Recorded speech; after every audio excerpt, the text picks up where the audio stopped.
วัดฝายหินตำบลสุเทพอำเภอเมืองจังหวัดเชียงใหม่คลื่นความถี่ FM 104.50 เมกะเฮิรตซ์ทั้ง Facebook กับ YouTube ได้ทั้งภาพได้ทั้งเสียงนะครับก็เข้าไปภาษาไทยนะครับก็พิมพ์วิทยุวัดฝายหินท่านก็จะได้รับฟังเสียงก็เห็นผู้ดำเนินรายการผมทนายสุรชัยอจินวัฒน์ดำเนินรายการนะครับวันนี้ก็เป็นนิมิตหมายอันดีปรับปรุงห้องส่งใหม่นะครับมีผู้มีจิตศรัทธามาสร้างนะห้องให้แล้วท่านพระครูก็ย้ายเครื่องเข้ามาในห้องเมื่อวานเห็นว่ามีทนายก้อยมาประเดิมผมมาคนที่สองนะครับก็ยังเป็นรายการกฎหมายนะครับเพื่อผู้ฟังนะครับผมก็จะนำประสบการณ์ทั้งเรียนทั้งทำงานทั้งไปขึ้นศาลไปโรงพักแล้วก็เรื่องในชีวิตอะไรอีกเยอะแยะที่ไปประสบพบเห็นมาเนี่ยก็อยากจะนำมาแบ่งปันกันแล้วกันนะครับเป็นสาระความรู้นะแต่เน้นกฎหมายเพราะว่าอย่างที่นำเรียนท่านทุกครั้งว่ากฎหมายทุกประเทศนะใช้กฎหมายนะครับก็คือระเบียบนะครับแต่ระเบียบนี้เพื่อสังคมนะครับเหมือนในบ้านเรามันหรือไปโรงเรียนหรือไปทำงานมันต้องมีกฎมีระเบียบนะครับกฎระเบียบนั่นแหละครับเป็นนะครับถ้าเป็นตัวใหญ่เลยก็เป็นนะครับตัวใหญ่ก็คือรัฐธรรมนูญนะครับทุกประเทศก็มีนะครับแล้วก็มีกฎหมายออกมาถ้าขัดกับรัฐธรรมนูญก็ไม่มีผลนะครับฉะนั้นบางคดีหรือบางกฎหมายที่มีกันในศาลถ้าเราดูมันไปขัดกับรัฐธรรมนูญฉบับปัจจุบันก็คือปี2560ซึ่งกำลังจะขอแก้ไขกันยังไม่รู้จะแก้ไขกันเมื่อไหร่สำเร็จนะครับถ้าศาลเห็นด้วยก็กฎหมายนั้นก็ต้องไม่มีผลบังคับเพราะว่าขัดรัฐธรรมนูญแล้วหลักของมันก็คือสิทธิเสรีภาพนะครับพูดกันนะฟังการถ่ายทอดในทีวีช่องรัฐสภาก็ผู้แทนของเราก็เข้าไปคุยก็เรื่องสิทธิเรื่องหน้าที่นะครับรวมทั้งที่ผ่านมาวันที่28วันอาทิตย์ที่แล้วก็เลือกตั้งส่วนท้องถิ่นที่ใช้คำว่าเทศบาลมันก็มีขนาดเล็กขนาดใหญ่ขนาดใหญ่พิเศษนะเริ่มต้นก็เทศบาลตำบลเทศบาลเมืองเทศบาลนครอย่างเทศบาลนครเชียงใหม่นะครับหรือเทศบาล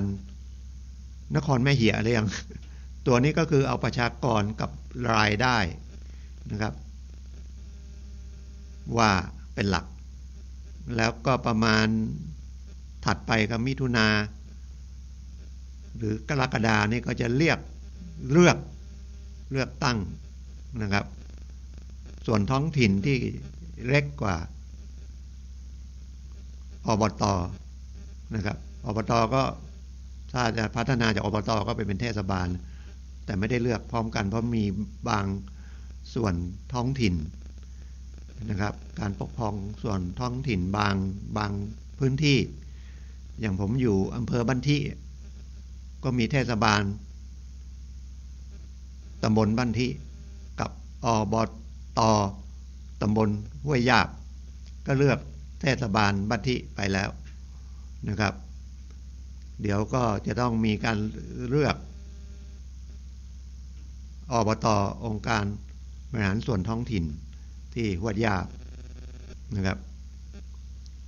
ก็เลือกผู้เข้าไปก็เป็น ผู้บริหารนะครับอันนี้ก็เป็นหลักของประชาธิปไตยก็คือ เราอยากจะให้ใครไปบริหารเป็นตัวแทนเราก็เลือกคนนั้นเข้าไปแล้วเขาก็มีทีมบริหารแล้วก็มีอีกส่วนหนึ่งที่เป็นสท.สมาชิกเทศบาลอย่างเงี้ยก็เหมือนกับเป็นฝ่ายนิติบัญญัติเหมือนสส.นะครับเข้าไปในตัวสภาใหญ่ก็มีนายกเป็นผู้บริหารนะครับก็มีสส.เป็นฝ่ายนิติบัญญัติแต่ก็แบ่งกันนะมีฝ่ายค้านฝ่ายรัฐบาลอะไรก็ว่ากันไปก็เป็นกติกาของโลกเป็นสิ่งสมมุติขึ้นมาที่จะให้มันดีที่สุดนะครับแต่มันเป็นเครื่องมือนะครับกฎหมายหรือระเบียบหรือวัตถุสิ่งของที่เราใช้เนี่ยก็เครื่องมือมันไม่มีจิตใจไม่มีวิญญาณมันมีมนุษย์นะครับมีจิตใจมีวิญญาณฉะนั้นสิ่งที่ต้องพัฒนาควบคู่ไปด้วยก็คือเรื่องของจิตใจสำคัญที่สุดเพราะถ้าจิตใจไม่ดีมันก็เอากฎหมายไปใช้ไปทางที่ไม่ดีนะไปโทษตัวกฎหมายไม่ได้กฎหมายไม่รู้เรื่องรู้ราวนะครับตั้งกติกามาแต่คนเอากติกาไปใช้เนี่ยเหมือนสนามฟุตบอลกรรมการถ้าไม่เที่ยงตรงนะครับหรือนักเล่นมันแข่งขันกันนี่ครับทุกคนก็อยากชนะนะครับก็รู้กติกาทุกคนนะครับแต่ก็ต้องใช้โอกาสเหมือนกับจะเอาเปรียบนะเพราะว่าถ้าไม่มีกติกาอย่างกีฬาฟุตบอลก็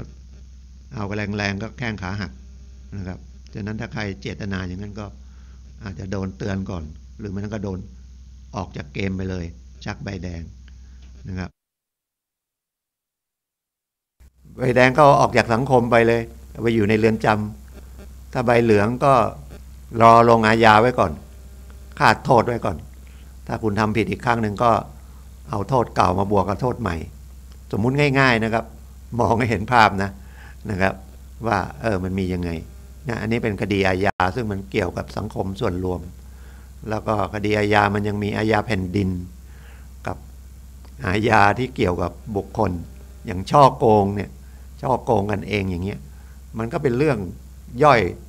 อยลงมาแต่ถ้าช่อโกงประชาชนอย่างเงี้ยสังคมเดือดร้อนโทษก็หนักนะครับหรือทำเหตุเพลิงไหม้อย่างเงี้ยนะครับมันอันตรายนะโทษหรือข่มขืนถ้าข่มขืนเมียตัวเองถ้าข่มเมียตัวเองข่มขืนได้ก็ผิดนะว่าเมียสมัยก่อนไม่มีตัวนี้นะครับเพราะว่าเขาเขียนกฎหมายว่าข่มขืนผู้ที่ไม่ใช่เป็นภรรยานะเดี๋ยวนี้ก็พัฒนาไปถ้าเมียไม่ยอมเนี่ยไปข่มขืนไม่ได้นะครับก็ผิดเหมือนกันนะครับแต่ก็อาจจะเป็นยกเว้นพิเศษว่ายอมความกันได้หรือคดีลักทรัพย์อย่างเงี้ยนะครับถ้าทั่วไปเนี่ยยอมความไม่ได้คำว่ายอมความไม่ได้คือไม่เอาเรื่องกฎหมายมีเขียนหลายมาตราที่เขียนไปแล้วบอกว่ายอมความได้ถ้าไม่เขียนว่ายอมความได้ก็หมายถึงมันยอมความไม่ได้ก็เป็นความผิดร้ายแรงนะครับแต่คดีลักทรัพย์ครับผัวเมียพ่อแม่ลูกอะไรอย่างเงี้ยอาจจะยอมความได้นะครับแต่ถ้าเป็นสาธารณะมันก็มีในคดีเกี่ยวกับทรัพย์นี่มันก็เยอะทั้งนั้นลักทรัพย์ธรรมดาเป็นวิ่งราวทรัพย์นะครับฉกฉวยเอาซึ่งหน้าโทษก็เพิ่มไปเรื่อยๆเพราะว่าที่ลงอย่างนั้นก็คือคุณไม่กลัวนะแต่ถ้าลักทรัพย์เล็กๆน้อยๆของไม่มีค่าศาลก็อาจจะรอลงอาญาหิวนะครับเจอจะไปขอก็ไม่ขอไปหยิบมานึกว่าเขาไม่เอากลายเป็นลักทรัพย์ไปก็มีนะครับก็ศาลจะดูว่ายากจนไหมจำเป็นไหมแต่ไม่ใช่ทุกรายนะครับเดี๋ยวไปอ้างคนจะเอาเครื่องมือเนี่ยไปใช้เพื่อประโยชน์ของตัวเองนะครับฝ ฟังรายการเนี่ยมันก็ไม่มันฟังไว้เป็นความรู้เพื่อป้องกันกับฟังไว้เพื่อเอาไปเอาเปรียบผู้อื่นอาจจะมีนะครับไม่ใช่ผู้ฟังที่กำลังฟังผมเดี๋ยวนี้นะครับอาจจะมีนะครับอย่างกู้เงินออนไลน์นะครับระมัดระวังนะครับกู้มันต้องคอยกู้ในระบบพอไปกู้ในระบบก็คือหมายว่ากู้ธนาคารอย่างเงี้ยธนาคารก็ควบคุมได้ธนาคารแห่งประเทศไทยหรือเราเรียกกันภาษาชาวบ้านกับแบงก์ชาตินะครับรับฝากคำว่าธนาคารเนี่ยรับฝากแล้วก็ให้กู้แต่ผมขออนุญาตเรียกที่ให้กู้ห้องแถวนะอันนี้ไม่ได้รับฝากนะให้กู้อย่างเดียวที่พวกเงินด่วนทั้งหลายอ่ะเขาก็ไปเช่าห้องแถวก่อนก็ไม่มีตัวนี้อันนี้ก็ต้องไปขึ้นทะเบียนนะครับที่โฆษณานะครับเอาใบทะเบียนรถเอาโฉนดที่ดินเอาทะเบียนมอเตอร์ไซค์ไปประกันถ้าเขาดอกเบี้ยมันขึ้นอยู่กับอะไรดอกเบี้ยมันขึ้นอยู่กับความเสี่ยงนะครับความเสี่ยงที่ปล่อยเงินไปแล้วจะได้ไหมได้คืนไหมดอกเบี้ยที่ตกลงจะได้ไหมเขาก็เลยเผื่อดอกเบี้ยไว้นะมันก็เลยมีพวกที่มีเงินแล้วก็อยากได้ผลตอบแทนเยอะๆก็มาปล่อยหนี้นอกระบบแล้วเดี๋ยวนี้มันเข้าไปในมือถือออนไลน์ระมัดระวังนะครับเพราะว่ากฎหมายก็แก้ตามโลกนะตามเทคโนโลยีก็ใช้มือถือเป็นธนาคารฉะนั้นคำที่มันปรากฏในมือถือมันเป็นหลักฐานเกี่ยวกับสัญญาเกี่ยวกับการกู้เงินได้ซึ่งถ้าเรากลับไปดูเรื่องการกู้ยืมนะครับก็ถ้ากู้ยืมเงินกว่า 2,000 บาทขึ้นไปต้องมีหลักฐานเป็นหนังสือลงลายมือชื่อผู้กู้ถึงจะฟ้องได้นะครับฟ้องก็คือไปขอศาลนะครับมีคำพิพากษาไปบังคับให้ลูกหนี้ใช้หนี้ถ้าไม่ใช้หนี้ก็ต้องไปขอออกหมายบังคับคดีไปให้สำนักงานบังคับคดีไปติดตามเรานะครับต้องไปติดตามคนเดียวนะครับยึดทรัพย์ถ้าเขามีที่ดินมีโฉนดมันก็ง่ายแต่ถ้ามันไม่มีที่ดินนะที่คำว่าโฉนดหรือนส.3เนี่ยก็ยากรถก็ยึดยากมันเคลื่อนที่นะครับแล้วเดี๋ยวนี้การที่จะไปยึดทรัพย์ลูกหนี้มันก็ยากขึ้นคำว่ายากขึ้นก็คือบางอย่างยึดไม่ได้ของใช้ส่วนตัวเครื่องนอนเครื่องแต่งตัวเครื่องมือทำมาหากินอย่างเงี้ยหรือถ้าเป็นคนพิการพวกอุปกรณ์ช่วยเหลือเช่นรถเข็นอะไรพวกนี้สมัยก่อนยึดได้หมดขอให้เป็นทรัพย์ของลูกหนี้บางทีก็ยึดแบบกลัวยึดทีวียึดตู้เย็นแล้วก็ฝากไว้ยึดให้ชาวบ้านเห็นนะว่าคนนี้เป็นหนี้ถูกยึดทรัพย์เขาจะได้รีบเอาเงินไปให้ฉะนั้นก็ออกกฎหมายมาอีกพรบทวงหนี้ก็ให้ทวงวันละครั้งให้ทวงกับไอ้เจ้าตัวไปทวงคนอื่นไม่ได้นะครับถ้าจะทวงคนอื่นก็ต้องเป็นคนที่ในสัญญาบอกว่าถ้าทวงฉันไม่ได้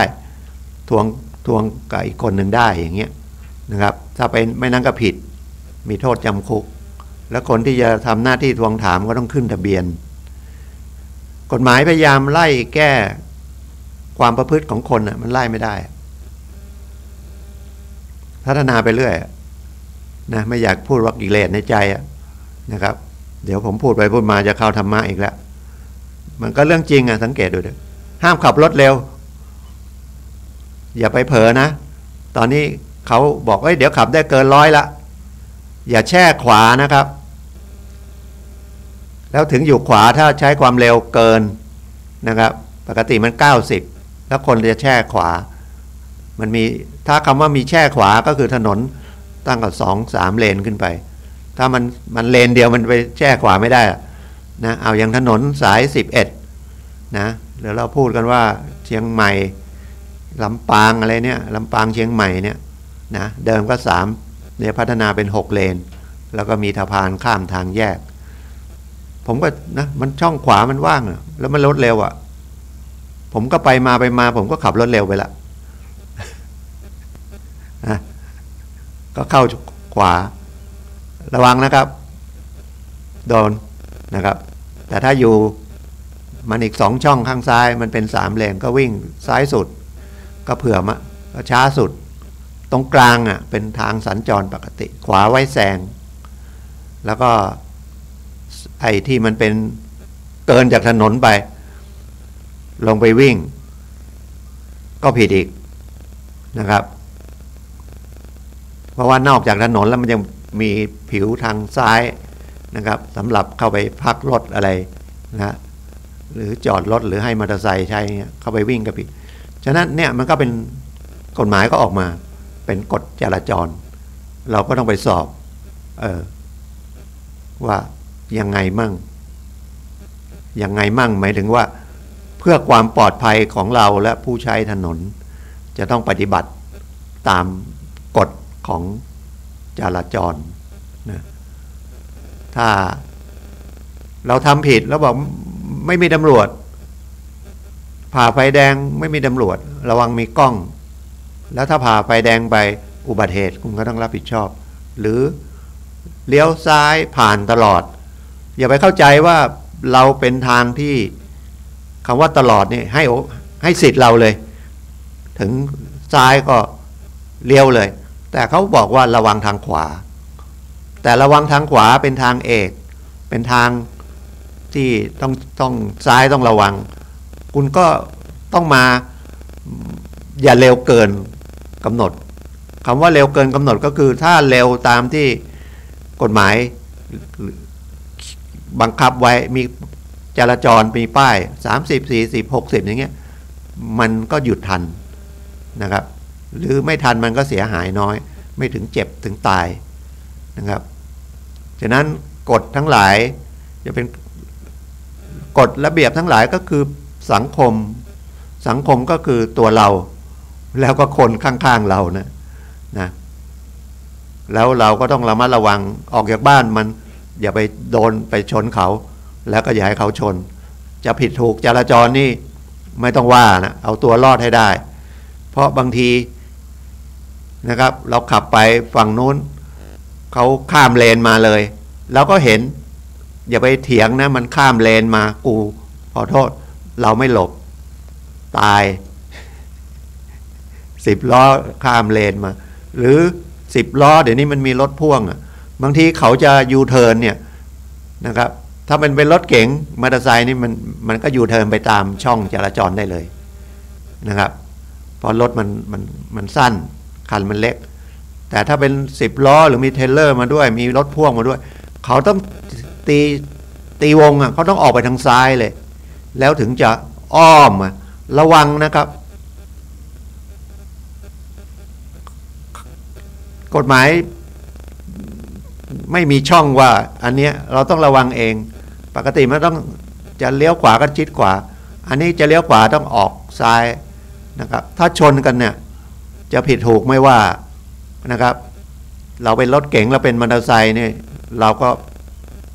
เจ็บหนักดังนั้นดูสัญญาณไฟดูดีๆขับรถไม่ใช่คุยไปฟังเพลงไปนะครับดูแต่ข้างหน้าไม่ได้ดูอย่างอื่นเลยข้างๆแล้วความเร็วอีกนะครับอย่างกู้เงินเนี่ยนะครับเขาก็จะลงมากู้ไหมไม่มีหลักประกันเราก็ดีไม่มีหลักประกันกะยังไงเบี้ยวได้ถ้าเขามาทำอย่างนี้แล้วเขาก็ต้องมีทีมที่จะติดตามได้นะสมัยก่อนเรียกหมวกกันน็อกนะครับรัฐบาลก็พยายามจะปราบแต่มันปราบไม่ได้เพราะเราก็จะไปเอาเงินธนาคารก็เอามาเต็มแล้วเอาอย่างลูกค้าธกสอย่างเงี้ยไปเอาใบที่ดินไปไว้ธกสแล้วไปเอามาแล้วกู้มาเต็มแล้วนะครับเอามาทำการเกษตรมันก็ไม่ได้กำไรหรือบางทีก็ไม่ได้ทำการเกษตรแล้วกู้ให้ลูกไปซื้อรถก็มีนะครับไม่ไหวก็ไปกู้นอกระบบนะเอาคนไปค้ำมั่งหรือยังมีทะเบียนรถอยู่ก็เอาไปไว้ทะเบียนมอเตอร์ไซค์ไปไว้ นะครับหรือบางทีเขามาปล่อยในตลาดเอาไหม500 1,000 2,000นะเราก็อยากได้แล้วก็สมมุติว่ายืม 2,000เขาอาจจะให้ส่งวันละ200 12 วันเราไม่ได้คิดเลยว่าไอ้ที่12 วันนะเกินไป400ดอกเบี้ยเขาอะ100เราเท่าไหร่เราไม่คิดอะไปคิดทำไมเราได้ตังค์มา 2,000เราก็คิดว่าไปหากำไรทำมาค้าขายแล้วก็มาใช้เขา200เป็นบุญคุณซะอีกแต่บางทีมันไม่ไหวอะมันหาไม่ได้อะ200อะไอตอนที่จะกู้มันก็ไหวถ้าผิดไปปุ๊บเขาบอกที่ส่งมาลบไปเลยมั้ย มันก็ไม่จบอะนะครับ2,000มันต้องถ้า200มันก็ต้อง10 วันก็200เขาบอกส่ง12 วันแล้วกู้ 2,000 เสีย400100เราเท่าไหร่ต่อ12 วันโอ้โหกำไรเละเลยแต่ความเสี่ยงเขามีเยอะนะครับทุกคนที่โดนหลอกเรื่องเงินนี้ก็คือความโลภนะครับแล้วพอไปแจ้งตำรวจตามไม่ได้ก็ไม่รู้จะระบายกับใครก็ด่าตำรวจอีกว่าตำรวจไม่ทำงานมั่งก็คุณเอาเงินไปให้เขาแล้วไปไหนก็ไม่รู้แล้วเสร็จแล้วมาบอกให้ตำรวจไปตามทีโอ้โหถ้าตำรวจเป็นเก่งเหมือนนารายณ์นะพระนารายณ์เลยเงินคุณเสียไปล้านนึงตามมาได้ล้านนึงอย่างเงี้ยตามมาได้100,000 200,000แล้วก็มาหารผู้เสียหายก็ไม่ได้ฉะนั้นอยู่ที่เรานะครับอย่าไปพึ่งคนอื่นเหมือนร่างกายเราเหมือนกันดูแลสุขภาพไม่เป็นไรบัตรทองเข้าโรงพยาบาลไม่ต้องจ่ายเป็นไรก็ไปรักษาได้หมดทีนี้นะเป็นมะเร็งก็รักษาได้กินเหล้ามันตับแข็งก็ไปหาหมอไม่ต้องจ่ายตังค์ก็เหมือนเนี่ยไม่ระวังนะแล้วพอถึงเวลาก็บอกกฎหมายไม่ศักดิ์สิทธิ์ก็เราไม่ระวังผมเคยพูดบ่อยนะครับรถตำรวจบางทีก็หายนะเมียตำรวจก็โดนโกงก็มีสามีเป็นตำรวจไปตามเงินก็ไม่ได้แล้วมันก็เหมือนเป็นกฎแห่งกรรมนะครับไม่ใช่พูดให้มันสบายใจเนี่ยเพื่อนกันเป็นน้องของเพื่อนนะเพิ่งรู้เนี่ยหมดไป6 ล้านสาวโสดเย็บผ้าเย็บยกส่งเก็บเงินมาจนตั้งอายุ18ทำงานถูกหลอกไป6 ล้านโอ้เสียดายมากนะครับสาวโสดด้วยไม่ใช่เสียดายที่สาวโสดเสียดายเงิน6 ล้านถ้าเขาเอะใจสักหน่อยโทรหาผมนะอย่างเงี้ยมีคนมาชวนลงหรือไม่นั้นก็ลงไปสัก500,000หรือ1 ล้านก่อนก็ได้เนาะเสร็จแล้วก็ไปให้ตำรวจไปให้ตำรวจให้หน่วยงานทั้งหลายแหล่กองปราบไปตามไม่ได้นะครับไม่ได้ก็ทำใจเอานะครับหรือเร็วๆนี้ก็ไอ้ Forex 3D จับได้แล้วแต่ว่าเงินอยู่ไหนนะครับแล้วคนที่ถูกหลอกก็บางทีก็มีความรู้นะความรู้ทางโลกเยอะนะเป็นครูบาอาจารย์ก็มีเป็นแพทย์เป็นพยาบาลเป็นเยอะแยะมันไม่เกี่ยวเลยนะอันนี้ก็คุยเป็นอุทาหรณ์นะครับหรือรายหนึ่งที่ดีนะคนนี้ได้ตามได้คืนนะไปวัดแล้วก็ไปพระนะยืมเงินนะแต่มันไม่ใช่ยืมปกติมันช่อโกงนะครับ2 ล้านดีตามอยู่5-6 ปีก็ได้ครบมีคนเดียวนะที่ผมเกิดมาเห็นแล้วเสียตังค์ไปแล้วได้ครบเนี่ยนะครับส่วนใหญ่มีอีกรายหนึ่งได้ครบนะปล่อยไปผมไปตามให้ได้ครบได้100,000อันนี้ผมไม่ได้ตามนะมันก็เป็นคดีแล้วก็ ก็เรียกว่าโชคดีนะแต่ส่วนใหญ่จะไม่ได้อย่างพูดซ้ำอีกอย่างบ้านที่สมัยก่อน34 ล้านไม่ได้คืนเลยผู้เสียหายตั้งเยอะนะครับท่านกำลังรับฟังรายการทนายความนะครับพบประชาชนนะครับทางสถานีวิทยุวัดไหหินคลื่น FM 104.50 เมกะเฮิรตซ์ผมทนายสุรชัยอาจินวัฒน์ดำเนินรายการนะครับเบอร์โทรศัพท์ยังเบอร์เดิมนะครับ0896355649นะครับถ้าจะโทรหาวันนี้ก็หลังออกรายการสักครึ่งชั่วโมงนะครับโทรนะครับถ้าวันปกติก็โทรได้นะครับช่วงกลางวันนะครับกลางคืนไม่รับโทรศัพท์ละนะครับเพราะว่าโทรศัพท์เบอร์ผมนี่ส่วนใหญ่คนโทรมาก็คือมีเรื่อง ผมไม่ค่อยโทรออกอะถ้าโทรมานี่แสดงว่าไม่ใช่มีเรื่องทะเลาะอะไรกันนะมีปัญหาเอาเฉพาะโดยปัญหาเรื่องกฎหมายนะก็ดีนะผมก็ได้โอกาสเอาความรู้กฎหมายมาจุนเจือท่านแล้วกันมาแบ่งปันท่านนะครับทุกวันเสาร์ก็จะขับรถจากบ้านที่มานะครับประมาณ30 กิโลขับกลับไปอีก30 กิโลนะครับก็ประมาณ40-50 นาทีแล้วแต่รถติดไม่ติดวันนี้รถติดนะครับวันนี้รถเยอะแล้วอากาศเย็นแล้วโอ้โหควันไฟเนี่ยไอ้ควันฝุ่นไอ้อะไร PM 2.5 อะไรเนี่ยเยอะแยะหมดเลยนะครับ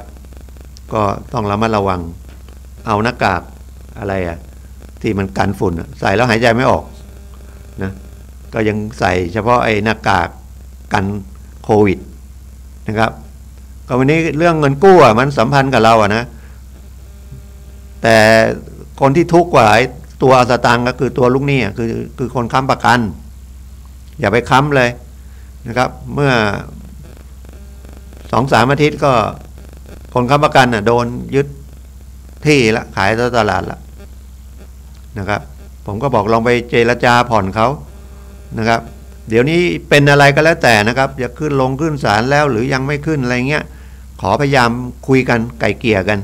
นะครับไปตกลงกันนะครับไม่ต้องไปฟ้องร้องคดีกันก็ได้แต่ส่วนใหญ่บางทีก็ไม่นะครับเพราะว่าบอกไปไกล่เกลี่ยมันไม่ศักดิ์สิทธิ์ไกล่เกลี่ยได้ทุกนะอำเภอเนี่ยผมก็เป็นผู้ไกล่เกลี่ยที่อำเภอ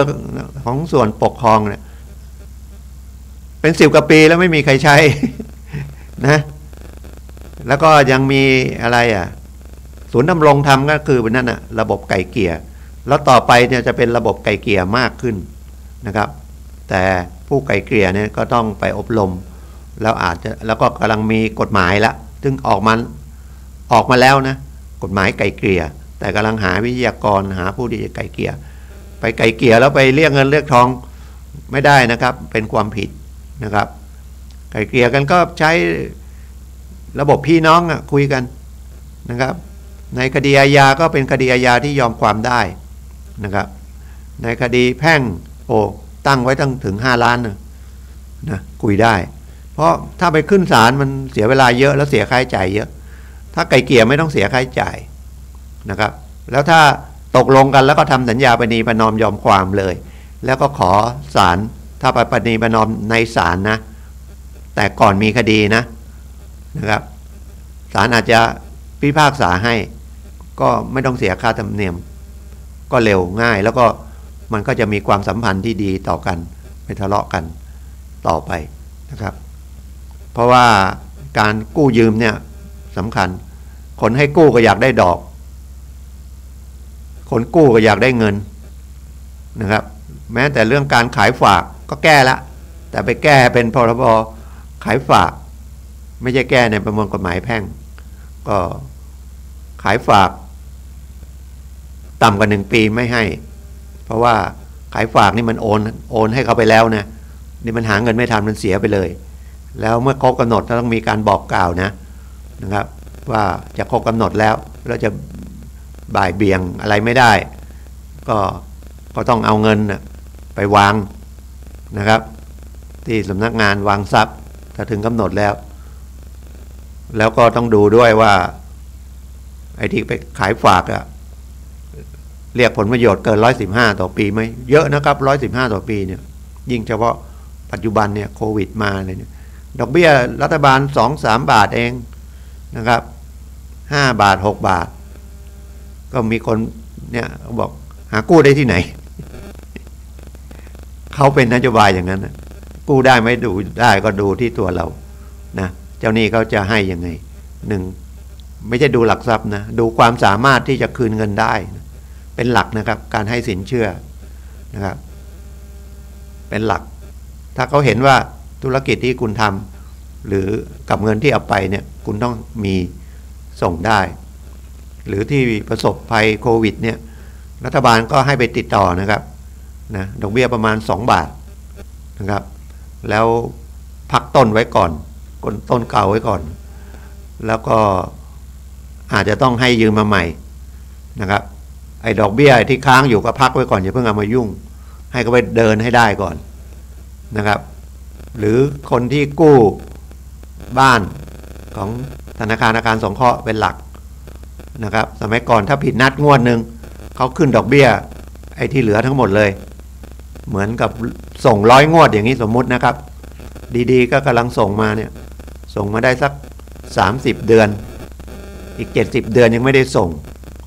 เจอโควิดพอดีส่งไม่ไหวผิดงวดหนึ่งงวดใดปรับงวดนั้นนะกฎหมายออกมาอย่างนี้ละก่อนนี้ถ้าผิดนัดเหมือนว่าส่งมา30 งวดที่31ผิดนัดเหลืออีก70 งวดเขาปรับคุณทั้ง70เลยมันก็ยิ่งตายนะจากดอกเบี้ยโปรโมชั่นประมาณ4 บาทสมมติปรับเป็น6 บาทอย่างเงี้ยก็4 บาทมันยังไม่ไหวนะครับแล้วปรับมันแทนที่จะเฉพาะผิดนัดสมมุติว่าส่งงวดละ10,000ก็ผิดนัดเฉพาะหมื่นที่ผิดนัดไม่ใช่เหลืออีก700,000สมมุติว่ากู้1 ล้าน100 เดือนอย่างเงี้ยนะครับเอานั้นมาคิดเลยมันก็ตายก็ตายไปไม่ได้แล้วก็จะเสียเศรษฐกิจไปทั้งประเทศเลยเป็นหนี้เสียหมดนะครับแล้วทุกคนก็หมดกำลังใจที่จะส่งแล้วทำไงก็ยึดที่ไปขายแล้วคนมีเงินก็ไปซื้อถูกนะครับเหมือนข่าวมา2 วันเนี่ยนะครับไปทำท่าไหนไม่รู้เขายึดทรัพย์ไปขายเท่าตลาดคนก็ไปซื้อ400,000เขาก็อยากได้คืนเขาเอา800,000ตอนนี้มี600,000ก็ยังไม่ลดให้คือพ่อค้าเขาต้องเอากำไรเนาะเขาไม่ใช่เป็นคนใจดีในทุนทั้งหลายเขาก็เอากำไรทั้งนั้นนะครับไม่ใช่คนใจดีนะแต่ถ้าไปเจอคนใจดีก็เสียอีกในทุนก็เสียโดนลูกหนี้เบี้ยวก็เนี่ยไม่พอดีกันฉะนั้นรัฐบาลก็เนี่ยพยายามออกกฎหมายออกอะไรจะให้มันพอดีมันพอดีไม่ได้คนไม่พอดีกันนะถ้าจะเอาว่าพอดีกันก็ศีล 5เท่ากันไหมก็ยังไม่เท่ากันเลยครบ5มั่งหย่อนมั่งขาดเกินวินขาดนะถ้ามีศีล 5ไม่ต้องว่า100%นะสัก50%นะฆ่าสัตว์ก็หมายว่าสัตว์ใหญ่ไม่ฆ่าอันนี้ไม่ใช่แนะนำนะคือไม่ฆ่าได้ดีหมดนะเดี๋ยวบอกยุงยังไม่ตบเลยเผลอก็ตบนะแต่เดินก็ระวังไม่อยากจะเหยียบมดนะครับพึ่งมันตอมก็ไล่มันไปนะชีวิตเขาก็1 ชีวิตนะครับแต่บางทีมดแดงกัดมันเจ็บมันก็ดึงมันก็นะจะปัดมาทั้งตัวแล้วโมโหแล้วแต่ไม่ต้องถึงก็ไปเผารังมันนะครับบางคนมดแดงอยู่นี่เผารังเลยอันนี้ก็เกินไปนะครับก็ต้องเชื่อคำสั่งสอนขององค์สัมมาสัมพุทธเจ้าว่าทำอะไรก็ต้องได้ผลตอบแทนตามนั้นนะครับถ้าเชื่อเนี้ยไม่ค่อยกล้าทำ ฆ่าเขาก็ต้องโดนฆ่านะครับก็ประหารชีวิตละแต่ยังไม่รู้จะมีประหารไหมนะครับคนที่ฆ่าเขาล้างครัวที่ภาคใต้ไงฆ่าคนไป9 ศพ 4-5 คนก็โดนโทษประหารชีวิตเล็กอันหนึ่งฆ่าต่อเนื่องก็โดนโทษประหารชีวิตเมื่อศาลตัดสินโทษประหารชีวิตแล้วก็ยังถวายฎีกาในหลวงได้ภายใน60 วันนะครับถ้าลงมาก็ประหารแต่จะประหารเกิดจังหวะดีอภัยโทษอีกก็ไม่ได้ประหารนะครับบางคนที่ผมอ่านหนังสือเจอเนาะสมัยก่อนเอาไปยิงไม่เข้านะครับมันจะเพราะลูกกระสุนด้านหรือไงไม่รู้ยิงแล้วก็เจ็บก็เลยสั่งหยุดยิงโทษประหารชีวิตเอามาขังไว้ก่อนโดนยิงก็เจ็บแต่ไม่ตายพอดีมีการอภัยโทษแล้วก็เข้าเงื่อนไขพอดีเนี่ยไม่แน่นะครับชีวิตแต่ถ้ามันจะตายยังไงก็ตายหรือคนจะติดคุกอะยังไงก็ต้องติดนะติดถ้ามันมีเรื่องจะต้องติดถ้ามีเรื่องถึงจะต้องติดแต่ก็ไม่ติดนะครับเขามีเงินประกันมีอะไรนะครับ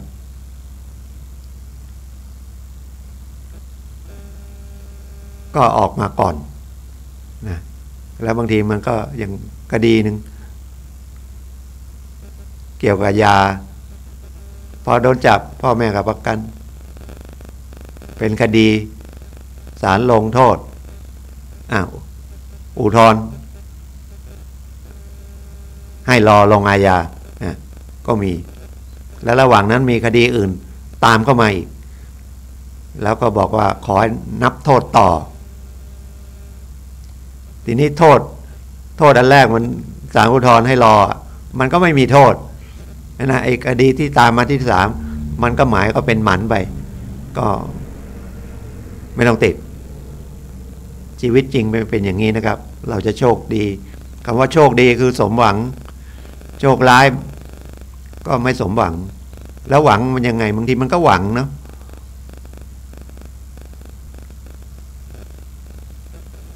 คิดว่าดี แต่มันไม่ดีมันก็ผิดหวังก็ที่ทำวัดเช้าหรือไงก็อย่างนั้นนะพัดพรากจากสิ่งอันที่รักประสบสิ่งที่ไม่เป็นที่รักไม่ใช่สวดแล้วก็ดูที่มันแปลแล้วก็ฟังแล้วก็เราเอามาคิดมันใช่ไหมนะไปประสบสิ่งที่ไม่ต้องการขับรถไปอุบัติเหตุนะครับหรือพัดพรากจากสิ่งที่หวังอย่างเงี้ยนะเราเอามาคิดนะเอามาคิด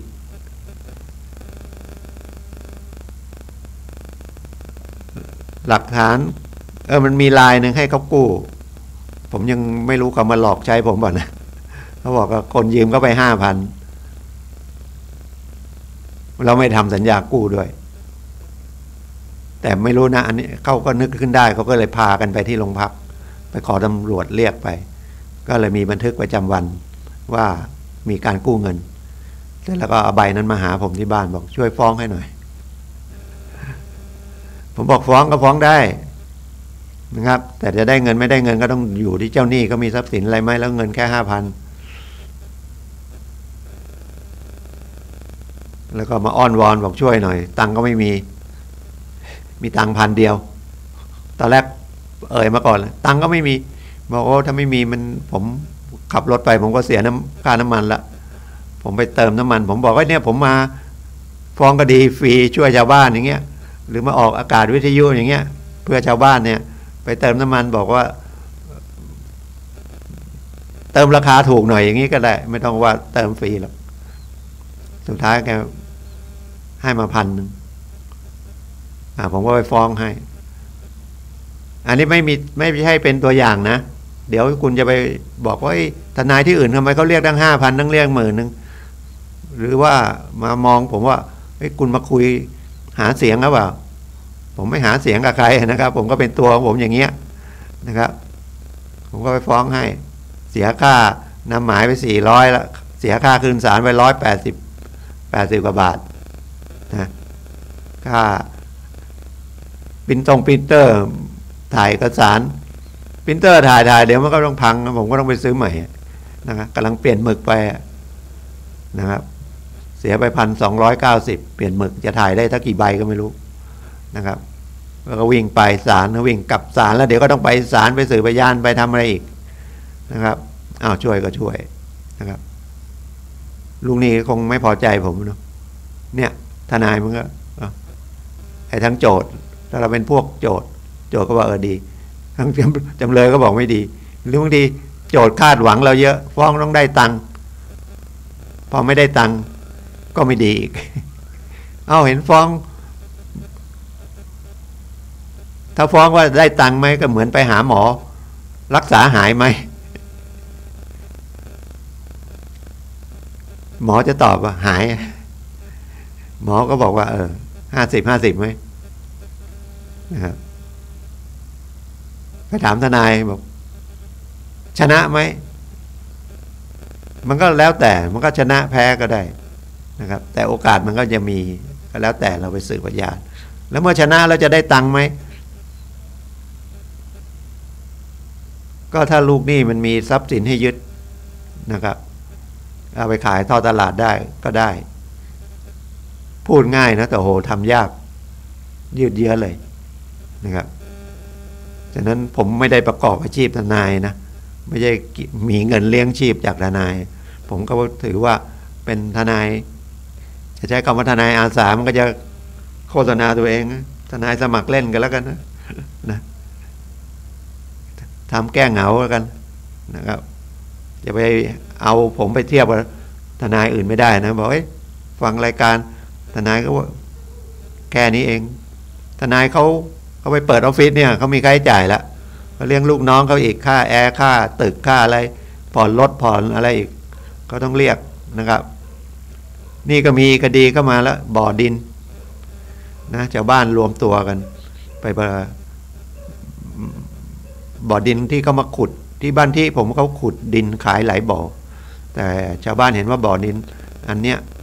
ขุดแล้วมันเดือดร้อนคำว่าเดือดร้อนเนี่ยเขาว่าขุดที่เขาอะนะแต่มันจะล้ำเข้าไปในที่สาธารณะเขาไปประท้วงไม่ใช่ไปประท้วงเขาก็ทำหนังสือลงชื่อกันคล้ายๆประท้วงส่งไปให้คนที่ดูแลเรื่องการขุดดินมันมีพรบขุดดินแล้วคนที่ดูแลก็คือกรมลืมเลยนะครับกรมอุตสาหกรรมนะครับเป็นให้ใบอนุญาตต้องผ่านประชาคมในทุนเลยฟ้องชาวบ้านเลย21 คน